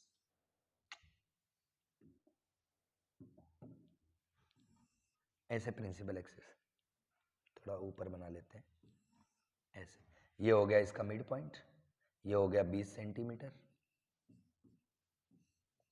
मैंने यहां बना लिया ओ पॉइंट, ओ पॉइंट कहां बना लिया, यहां बना लिया ओ पॉइंट, ठीक है। अब is view through the glass from the position directly opposite to the point O. Point O अगर यहां बनाया है ना तो आपको इधर से देखना है, किधर देखना है, इधर से, ठीक है। इफ द रिफ्रैक्टिव इंडेक्स दिया 1.5, find the position of the image formed, image की पोजीशन बतानी है। तो देखो रे कैसे चलेगी ऑब्जेक्ट से, ऐसे, ऐसे चलेगी रे, ठीक है। रे कहां से चल रही, डेंसर से रेरर, डेंसर से रेरर अगर रे चलेगी तो किधर बेंड होगी, अवे फ्रॉम द नॉर्मल। इसको सेंटर से पास कर, ये सेंटर है ना, ये सेंटर। अब अवे फ्रॉम द नॉर्मल रे चली जाएगी, तो रे कैसे चली जाएगी भाई, जाना तो रे को ऐसे चाहिए, सीधे, सीधे बनाना है, सीधे बनाना है, जाना इसको ऐसे ही चाहिए, लेकिन जाएगी नहीं है, किधर जाएगी, अवे, अवे मतलब थोड़ा इधर चली गई, क्या चली गई, ऐसे, ऐसे चली गई। तो अगर मैं इसको पीछे साइड लेके आऊं, सीधी लाइन बनाएंगे, ये वाली है ना, ये वाली लाइन जो है ना सीधी बनाएंगे, तो यहां का इमेज बनेगी, बराबर है। चलिए अब लगाएंगे यहां रेफ्रेक्शन फॉर्मूला फॉर डेंसर से रेरर, तो क्या होगा formula, μ1 by V minus μ2 by U is equal to μ1 minus μ2 by R, ये लगेगा, ठीक है। चलो μ1 क्या है, रेरर मीडियम 1, वी क्या है नहीं पता, μ2 क्या है 1.5, μ2 मतलब डेंसर का, ग्लास का 1.5, यू क्या है, तो भाई हम लोग रेफ्रेक्टिंग सरफेस तो ये ले रहे हैं ना, इस रेफ्रेक्टिंग सरफेस की बात कर रहे हैं भाई, रेफ्रेक्शन तो इसके थ्रू हुआ ना, तो इससे यू की पोजीशन क्या है 20, भाई रेफ्रेक्टिंग सरफेस तो ये वाली हुई ना, ये वाली भाई, रे ऐसे जा रही तो रेफ्रेक्टिंग सरफेस ये हुई, तो यू क्या है 20, बराबर है। लेफ्ट साइड है तो -20, μ1 माइनस μ2, μ1 1, μ2 1.5, और आर की वैल्यू क्या होगी, radius of curvature 10, left side है -10, लेफ्ट साइड है -10, देखो रेडियस ऑफ कर्वेचर, फिर मैं उल्टा लिख रहा हूं -10, रेडियस ऑफ कर्वेचर तो -10 है, ठीक है। अब इसको सॉल्व कर लो बस, ये माइनस माइनस प्लस हो गया तो इसको ऐसे लिख लो, 1 by V equal to 1 by V plus 1.5 upon में कितना था 20 और ये 0.5/10, माइनस माइनस कट हो जाएगा तो ये प्लस में आ गया, ये 20 लिखा और ये 0.5/10 ऐसा। ठीक है, सारा डेटा देख लेना बस, बाकी कोई दिक्कत वाली बात नहीं। सॉल्व करना है इसको, सॉल्व करो। तो 1/v को 1/v लिखा, इसको अगर सॉल्व करें, पॉइंट हटाते नीचे 0 आता, यानी कि 15/200 उधर जाएगा, पॉइंट हटाया नीचे 10 आया, मतलब ये आ गया 1/20। ये कितना आया 1/20, और ये आ गया माइनस का कितना आएगा 15/200। ठीक है, इसको कट कर लेते हैं, 1/20 को 1/20 लिखा, इसको 5 से कट करो 3 आया, 5 से कट करो 40 आया। ठीक है, इसको सॉल्व करें तो 1/20 v इक्वल टू एलसीएम ले लो, 40 ले लो, 20 से कट करो 2 आया, 1 आया, तो ये आ गया हमारा 1/40। यार आंसर जो है माइनस में आना चाहिए था। हाँ 2, 40 से कट गया 1, अच्छा ये 3 है भाई, ये 3 एलसीएम सही से नहीं ले रहे हैं क्या। ये देखो 40 तो नीचे रखा, 20 से कट किया कितना आया 2, माइनस 40 से कट किया 1, 3 ऊपर था ना, तो ये आ गया हमारा माइनस का 1/40। भाई माइनस में इसलिए क्योंकि लेफ्ट साइड इमेज बन रही ना, रेसिप्रोकल करो तो v कितना आ गया माइनस का 40 सेंटीमीटर। भाई इमेज फॉर्मेशन तो हमने ऐसे देख लिया था ना, तो ये तो इमेज तो लेफ्ट में बनेगी ना, लेफ्ट में बनेगी तो माइनस में आनी चाहिए, मतलब ये बनेगी इमेज, ये 40 यहां से लेके ये पोल हुआ यहां से 40। ठीक है, इमेज ये इंपॉर्टेंट है, इसको समझ लेना अच्छे से है ना, कैसे बताना है। ठीक है, अगले क्वेश्चन पे आ जाते हैं। नेक्स्ट क्या है, अब ये देखिए कब आया था, ये 2024 का क्वेश्चन है, 17 में आया था, इसके बाद सीधे 24 में आया। क्वेश्चन क्या है, अ converging lens has focal length 10 centimetre in air. Air पे फोकल लेंथ जो दिया है, एयर पे, इसको एफ ए लिख सकते हो ना, फोकल लेंथ इन एयर कितना है 10 सेंटीमीटर। कन्वर्जिंग लेंस है प्लस में रहेगा, फिर बोला है it is made of material of refractive index 1.6। इसका जो रिफ्रैक्टिव इंडेक्स है वो 1.6 है, ग्लास का है ना, ग्लास का बनता है, ग्लास लिख देता हूं मैं ना 1.6।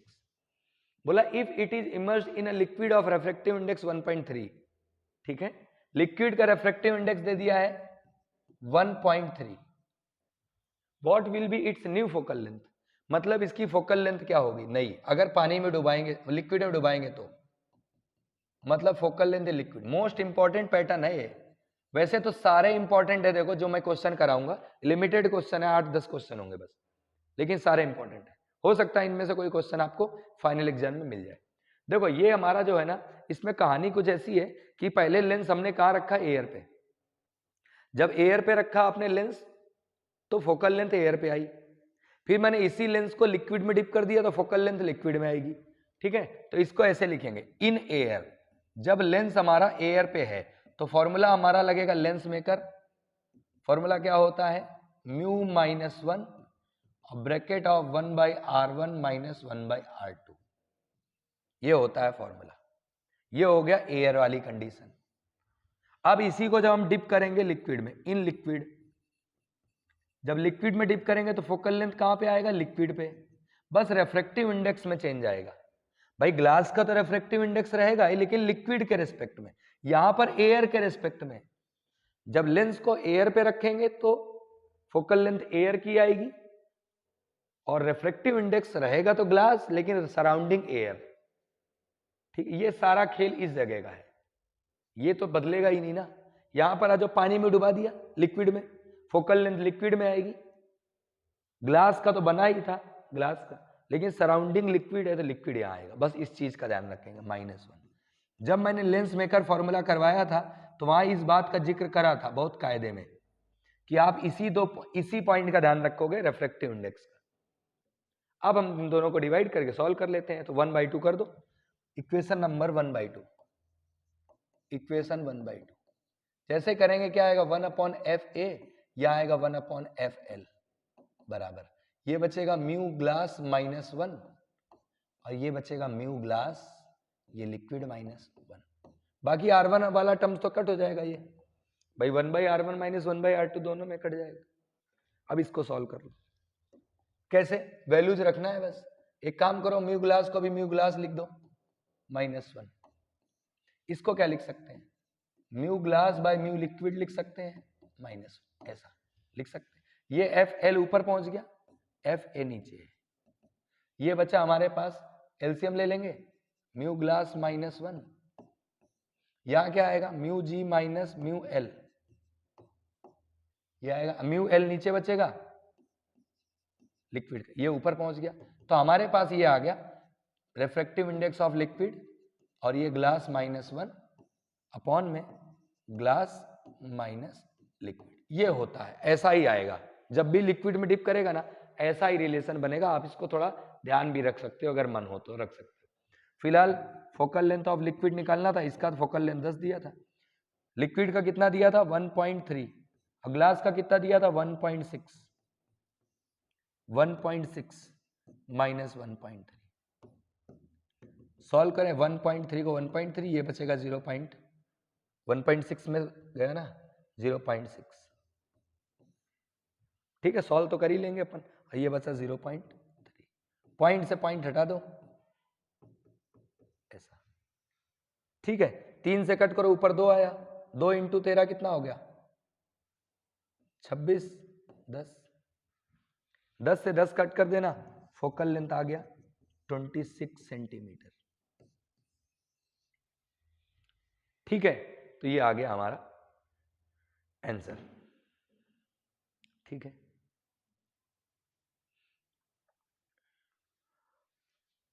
तरीका समझो आप, तरीका इंपॉर्टेंट है, और इस फॉर्मूले को याद करने की कोशिश करना, अगर कर सकते हो तो ये तरीका ध्यान रखेंगे। ठीक है, मैं भी याद रख लेता हूँ, म्यू जी -1 आता है, मेरे को तो वैसे याद ही रहता है, बाकी आप लोग इसको समझ लेना। ठीक है, चलिए नेक्स्ट पे आ जाते हैं। अगला क्वेश्चन क्या है? ये लेंस मेकर फॉर्मूले का क्वेश्चन था ना। अगला देखें, ये 2020 में आया था। ये क्या है? The focal length of a equiconvex lens is 3/4 times the radius of curvature of its surface. ठीक है, find the refractive index of the material of the lens. Refractive index इस बार लाना है। Under what condition will this lens behaves as a converging lens? Converging lens जैसा behave करे। ठीक है, पहला क्या है? Focal length of equiconcave है, नॉट कॉन्वेक्स, ध्यान नहीं दिया, कॉन्केव है। Equi concave lens is 3/4 times. Focal length जो है ना, वो कितना है? 3/4 टाइम्स द रेडियस, ऐसा। इक्वी कॉन्केव की बात कर रहा, मतलब ये माइनस में आएगा। ठीक है, फोकल लेंथ नेगेटिव होता है ना। अच्छा, इक्वी कॉन्केव की बात करें, फॉर इक्वी कॉन्केव लेंस, उसके लिए हमारे पास जो फॉर्मूला होता है ना, 1/f इक्वल टू, उसे लिखते हैं -2 म्यू -1 अपॉन r, ऐसा फॉर्मूला होता है। मैंने लिखवा रखा है ना, आप देख लेना। फोकल लेंथ की जगह वैल्यू रख देते हैं, कितना आएगा फोकल लेंथ हमारा? तो f की जगह है 3r/4, तो ये लिख दिया माइनस का 3r अपॉन में 4, ऐसे। माइनस को माइनस लिखा, 2 को 2 लिखा, म्यू पता नहीं है और r की वैल्यू हमें नहीं पता, ऐसे लिख लिया। ये माइनस थे, माइनस कट कर दो, ये r 4 ऊपर चला गया, तो 4/3r equal to 2 mu -1 upon r। r से r कट हो गया, 2 से इसको कट करो, 2 आ गया, गुणा भाग कर लो। गुणा भाग तो आता ही है ना, ये ऊपर इधर 2 बचेगा, ये 3 इधर जाएगा, ये आ गया 3 म्यू -3, ऐसा। ठीक है, अब क्या करें? तो 3 को इधर भेज दो, तो 3 म्यू इक्वल टू कितना आ गया? 5। तो म्यू की वैल्यू कितना आ गई? 5/3। म्यू तो आ गया हमारा 5/3। ठीक है, अब under what condition will this lens behaves as a converging lens? Converging lens जैसा बिहेव करे। तो कन्वर्जिंग लेंस अगर होता तो फोकल लेंथ कैसी आती? पॉजिटिव। कैसी आती? पॉजिटिव। और पॉजिटिव फोकल लेंथ अगर चाहिए तो म्यू की वैल्यू क्या करी जाए? फोकल लेंथ अगर पॉजिटिव चाहिए तो म्यू की वैल्यू क्या करें? 5/3 है, अगर 5/3 रख रहे हैं तो फोकल लेंथ नेगेटिव आ रहा, मतलब म्यू की वैल्यू 5/3 से ज्यादा रख दो। तो सेकेंड कंडीशन है, if mu is greater then 5/3, then it behaves as a converging lens. Mu की वैल्यू अगर 5/3 से ज्यादा रखोगे, देखो अभी तो 5/3 है, अगर यहाँ 5/3 रखोगे तो फोकल लेंथ तो यही आएगा माइनस में, ठीक है। अगर म्यू की वैल्यू 5/3 से ज्यादा रख दोगे, ज्यादा हो जाएगी, तब हमारा फोकल लेंथ क्या होगा, पॉजिटिव आ जाएगा, ठीक है। तो ये हो गया हमारे पास,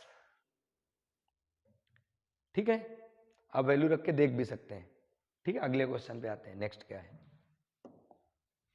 नेक्स्ट क्वेश्चन हमारा क्या है, लिखा था radius of curvature of two surface of a concave lens are 20 centimetre each. दो सरफेस है कॉन्केव लेंस की, उनका रेडियस ऑफ कर्वेचर 20-20 दिया है। Find the refractive index of the material of the lens if its power is 5 dioptre, minus का। देखो पहला ये है कॉन्केव लेंस है, इसीलिए तो पावर माइनस में आ रहा, ठीक है। मतलब ये हम किसके रेडियस ऑफ कर्वेचर दोनों का सेम है, मतलब बात किस कर रहे हैं, for equi concave, equi concave lens की बात कर रहे हैं भाई। रेडियस ऑफ कर्वेचर दोनों बराबर है ना, मतलब R1 और R2 क्या है, बराबर है। कितना है, 20। कितना है, 20। 20 लिखो, अभी तो प्लस माइनस यूज ना करो, 20 लिखो, ठीक है। और पावर दिया है माइनस का 5D। तो भाई इक्वी कॉन्वेक्स के लिए पावर का फॉर्मूला ऐसे नहीं लिख सकते, -2 म्यू -1/r। अभी लिखा था हमने यही, अभी बस P को हमने 1/f लिखा था, देखे आप। अभी हमने क्या लिखा था, P को 1/f, ये लिखा था 1/f, ये फॉर्मूला यूज करा था ना अभी। ये भी तो इक्वी कॉन्केव था, इक्वी कॉन्केव को इसको भाई f लिख सकते हैं, मतलब P लिख सकते हैं इसको, ठीक है। चलिए P की वैल्यू कितनी है, 5 -5 -2। अच्छा एक बात ध्यान रखना, यहां पे जैसे पावर 5 दिया है, देखो पावर का एक फॉर्मूला होता है, पावर का फॉर्मूला होता है 100/f, इस बात को आप ध्यान रखोगे, ठीक है। अगर 100/f होता है तो अगर फोकल लेंथ निकालोगे तो 100/p आएगा। P की वैल्यू 5 है तो फोकल लेंथ कितना आता, -20 सेंटीमीटर। तो यहां पर जो हम लोग ले रहे हैं ना रेडियस ऑफ कर्वेचर, एक काम करो, देखो इसको 20 रखने में कुछ लोग कंफ्यूज होंगे, उसका रीजन है कि सर ये सेंटीमीटर के हिसाब से लेके आए पावर या मीटर के हिसाब से, तो ये मीटर के हिसाब से आता है, सेंटीमीटर के हिसाब से भी आता है। एक काम करो, इसको ना 1/f ही लिखो, ज्यादा बेटर है, कंफ्यूजन क्रिएट नहीं करना किसी को। तो 1/f अगर निकाले तो फोकल लेंथ कितना आया, 20 आया ना, ठीक है। तो इसको लिख दिया माइनस का 1/20 इक्वल टू माइनस का 2 म्यू -1, और r की जगह 20 रख दो। कितना रख दो, 20। r की जगह कितना रखा, 20। अच्छा रेडियस ऑफ कर्वेचर की बात कर रहे हैं, ठीक है, 20 रख दिया। सॉल्व कर लें इसे, माइनस से माइनस कट हो गया, 20 से 20 कट हो गया, म्यू की वैल्यू कितनी आ गई,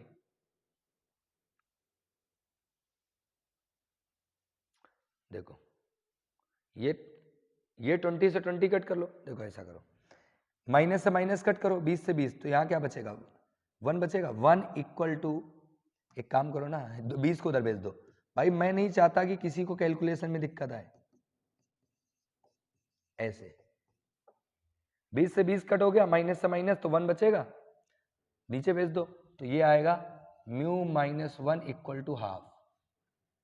ये 2 नीचे चला गया, म्यू को रोको, 1 को उधर भेजो, कितना आ गया, 3/2, 1 + 1/2 3/2 यानी 1.5, ठीक है। ये भी बेसिक क्वेश्चन था, लेंस मेकर का ये है ना, लेंस मेकर फॉर्मूला बोलते हैं, उसी से आते हैं फॉर्मूले, मैंने लिखवा रखे हैं डायरेक्ट, आप डायरेक्ट यूज कर सकते हो, कोई दिक्कत वाली बात नहीं है, ठीक। नेक्स्ट पे आते हैं, अगला क्या है, देखिए 17 में आया था, फिर 23 में आया, सीधे सीधे 7 साल का अंतर आया, 18, 19, 20, 21, 22, 23, 6, ठीक है। क्या लिखा है, रे of light incident on a equilateral glass prism, किसकी बात कर रहे हैं, प्रिज्म की बात कर रहे हैं, ठीक है। इक्विलेटरल है मतलब एंगल ऑफ प्रिज्म कितना हो गया 60 डिग्री, ठीक है। Shows minimum deviation of 30 degree, मतलब मिनिमम डेविएशन की वैल्यू कितनी है 30 डिग्री। डेविएशन को डेल से डिनोट करते हैं। Calculate the speed of light through the prism, ठीक है। ए पता है, डेल एम पता है, हमारे पास फॉर्मूला भी है म्यू इक्वल टू ऐसा रेफ्रेक्टिव इंडेक्स का फॉर्मूला पढ़ रखा ना, sine A plus del M by two divide by sine A by two, ऐसा पढ़ रखा हमने। अच्छा, म्यू को हम सी बाई वी लिख सकते हैं, साइन को साइन लिखो, ए की वैल्यू 60, डेल एम की वैल्यू 30 अपॉन में 2 डिवाइड बाय साइन 60 बाई 2, मतलब अगर इसे देखें तो ये आता हमारे पास साइन 45, भाई 90 प्लस 2 45 आया ना, और ये आता साइन 30, साइन 45 1 बाई रूट 2 और साइन 30 1 बाई 2, तो ये 2 ऊपर जाता तो ये बचता 2 बाई रूट 2। 2 बाई रूट 2 को हम ऐसे नहीं लिख सकते, मैंने 2 को लिख दिया रूट 2 इंटू रूट 2 और नीचे रूट 2 था तो एक कट हो गया, मतलब हमारे पास वैल्यू जो आई वो कितनी आई रूट 2। हमें लाना क्या था v, तो v को क्या लिख सकता हूं c अपॉन में रूट 2। c की वैल्यू कितनी होती है 3 इंटू 10 की पावर 8 अपॉन में अंडर रूट 2। अब देखो सॉल्व कर लेना है ना, इसको मैं नहीं बता रहा हूं, ठीक है। तो ये तरीका है हमारा वेलोसिटी सॉल्व करने का, सिंपल सा क्वेश्चन था। मेन तो हमें सीधे फॉर्मूला याद रखना है, फॉर्मूला याद रहेगा तो बन जाएगा। ज्यादा हो सके फॉर्मूले याद रखो, मैं फॉर्मूले की शीट भी अपलोड कर दूंगा किसी दिन, ठीक है, टेलीग्राम से आप डाउनलोड कर लेना। नेक्स्ट पे आ जाते हैं, अगला क्वेश्चन क्या है,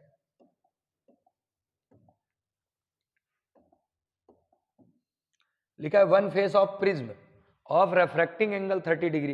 रेफ्रेक्टिंग एंगल का मतलब एंगल ऑफ प्रिज्म होता है, मैंने बता रखा है। रेफ्रेक्टिंग एंगल का मतलब एंगल ऑफ प्रिज्म होता है। एंड रेफ्रेक्टिव इंडेक्स 1.414 मतलब म्यू की वैल्यू रूट 2 दी है। इस सिल्वर्ड, एक फेस सिल्वर कर दिया, लो भाई एक फेस को सिल्वर कर दिया, इसको सिल्वर कर लेते हैं, ये प्रिज्म हो गया, ये एंगल दिया ए, ठीक है। At what angle must a ray of light fall on the unsilvered face so that it retraces its path out of the prism. Retrace करे पाथ, हम यहां से कितने एंगल पर रे को भेजें कि ये जब ऐसे जाएगी, नॉर्मल ऐसे बना लेते हैं इसका, हम ये एंगल बताना चाह रहे हैं आई की वैल्यू क्या होगी कि रे हमारी ऐसे ही वापस आ जाए, ऐसे ही वापस आ जाए उसी रास्ते से, ऐसे रे गई, जैसे पड़ेगी रिफ्लेक्ट होगा, जैसे सिल्वर्ड सरफेस से पड़ेगी रिफ्लेक्शन हो जाए, और रिफ्लेक्शन होगा ही होगा, और उसी पाथ से वापस चली जाए। एंगल ऑफ इंसिडेंस बताओ। देखो पहला ये है कि इस कंडीशन में R2 की वैल्यू जो है वो कितनी है 0। R2 कितना है 0। भाई रिफ्लेक्ट कैसे होगा, जब रे कैसे जा रही हो, नॉर्मल से ही जा रही हो, तभी रिफ्लेक्शन होगा। मतलब अगर ध्यान से देखा जाए ना, तो ये जो सरफेस है इसका नॉर्मल भी ऐसे ही होगा भाई साहब, इसी केस में एंगल ऑफ R 0 हो जाएगा, बराबर है। चलिए अब हमें लाना है, एक चीज समझो, म्यू पता है, ए पता है, R2 पता है, R1 की वैल्यू नहीं आ जाएगी, हमें पता है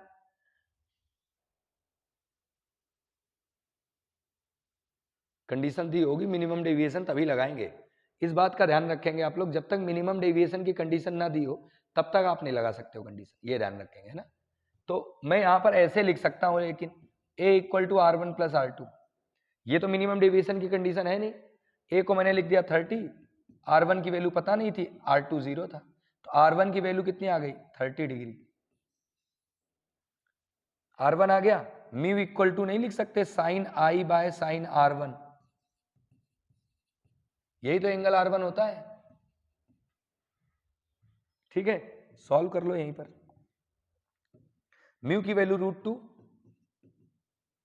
साइन I पता नहीं है, और ये हो गया साइन 30, R1 की वैल्यू 30, साइन I की वैल्यू क्या आएगा root 2 into sine 30, sine I की वैल्यू रूट 2 को रूट 2, साइन 30 1/2, मतलब ये 1/√2 आएगा।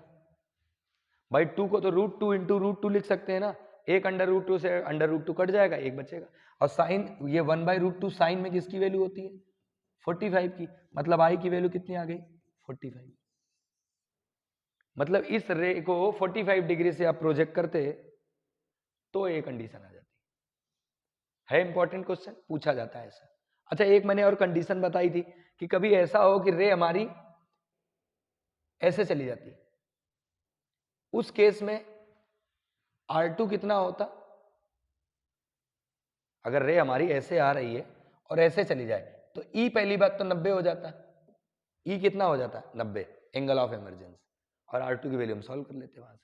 ठीक है, एंगल ऑफ इमरजेंस 90 हो जाता है, इस बात का ध्यान रखेंगे। ठीक, अगला क्वेश्चन देख लेते हैं। आई थिंक अभी लास्ट क्वेश्चन ही होगा। ठीक है, लास्ट क्वेश्चन है, 2024 में आया हुआ था। कब आया था? 2024। प्रीवियस ईयर का क्वेश्चन है। क्वेश्चन क्या लिखा? Ray of light is incident at angle theta on a right angle prism at point X. देखो, राइट एंगल प्रिज्म का मतलब पहले यहां पे प्रिज्म बनाएंगे। राइट एंगल प्रिज्म भैया ऐसा दिखेगा, ये 90 डिग्री, ए की वैल्यू है, ए 90 डिग्री। ठीक है, अब एक रे आ रही है ऐसे, ये 90 डिग्री, ये हो गया हमारा एंगल, थीटा एंगल में आ रही थी रे ऐसे। ये एक्स है पॉइंट, इस पॉइंट का नाम क्या है? एक्स। यही बोला ना, ray of light is incident at angle theta on the right angle prism at point X, X पे है। ठीक, at point Y it emerges, पहले ये ऐसे चली जाएगी, at point Y it emerges along the prism surface, ये ऐसे चली गई, ये वाई पॉइंट हो गया। ठीक है, calculate the refractive index of the prism in terms of the incident angle. Refractive index बताना है और इंसिडेंट एंगल यानी कि थीटा के टर्म्स में बताना है। ठीक है, चलिए, यहां पर एंगल क्या होगा? R1, और यहां पे एंगल क्या होगा? R2। बोलो सही है। एंगल ऑफ इमरजेंस के बारे में अगर बात करें, ये वाला एंगल जो है वो कितना होता? 90 डिग्री होता कि नहीं होता?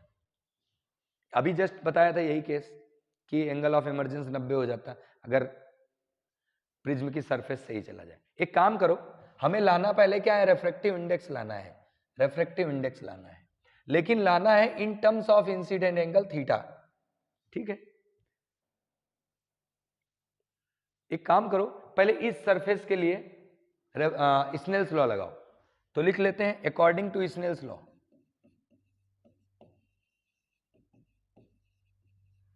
यहां लगाओ तो क्या होता है? Mu equal to sine I by sine R, ऐसा लिख सकते हैं। चलो, तो मैं यहां पे पहला एंगल ले लेता हूं थीटा, ये लिख लेते हैं फॉर एक्स, एक्स वाली सरफेस की बात कर रहे हैं ना, हाँ, पॉइंट एक्स है या जो भी लो, और आर की जगह लिख सकते हैं साइन R1। R1 को हम क्या लिख सकते हैं? देखो, एक चीज समझो, मैं यहां साइड में मेंशन कर रहा हूं, यहां देखो, मुझे एक चीज पता है, ए को हम R1 प्लस R2 लिख सकते हैं, लिख सकते हैं ना, ए को R1 प्लस R2, ए की वैल्यू 90 है, मतलब R1 प्लस R2 को हम लिख सकते हैं 90। मतलब यहां से R1 की वैल्यू को मैं ला सकता हूं 90 माइनस R2।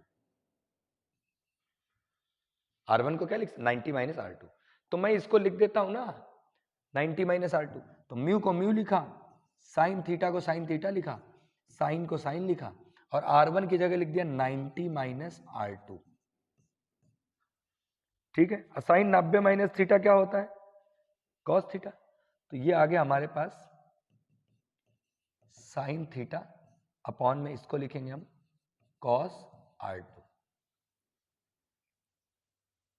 यहां से कॉस R2 की वैल्यू ले लो, R2 पता चल जाएगा। कॉस R2 क्या आ गया? साइन थीटा अपॉन में म्यू। इसको होल्ड कर लो इक्वेशन 1 बना के, मतलब हमारे पास R2 की वैल्यू आ गई ये वाले की। अब एक बार फिर इसमें रेफ्रैक्शन स्नेल्स लॉ लगाओ और फिर R2 की वैल्यू सॉल्व करो। ठीक है, तो वहां पे लगाएं y पॉइंट पे, है ना, इतना समझ आ गया होगा। y पॉइंट पे लिखो, लिखो according to Snell's law, according to Snell's law at point y, तो ये आएगा साइन i अपॉन में sine r equal to mu. सही है, म्यू इंटू साइन 90, यहां 1/म्यू आएगा, ऐसे आएगा। बराबर है भाई, डेंसर से रेयर जा रहे हैं ना, R2 के साथ म्यू का मल्टीप्लाई होगा। म्यू तो यहां है ना, ये साइन आर का मल्टीप्लाई म्यू के साथ होगा, साइन 90 का मल्टीप्लाई एयर के साथ होगा। एयर का 1 होता है रिफ्रैक्टिव इंडेक्स, साइन 90 का एयर के साथ, ये ऐसा है। ठीक है, अब साइन 90 तो 1 हो गया, तो यहां से साइन R2 को हम क्या लिख सकते हैं, 1/म्यू। और यहां क्या था, यहां cos R2 था, आ जाएगा आंसर। ठीक है, ये हो गया साइन R2 की वैल्यू। दूसरा इक्वेशन, दोनों इक्वेशन का स्क्वायर कर दो, यहां लिखो ऑन स्क्वायरिंग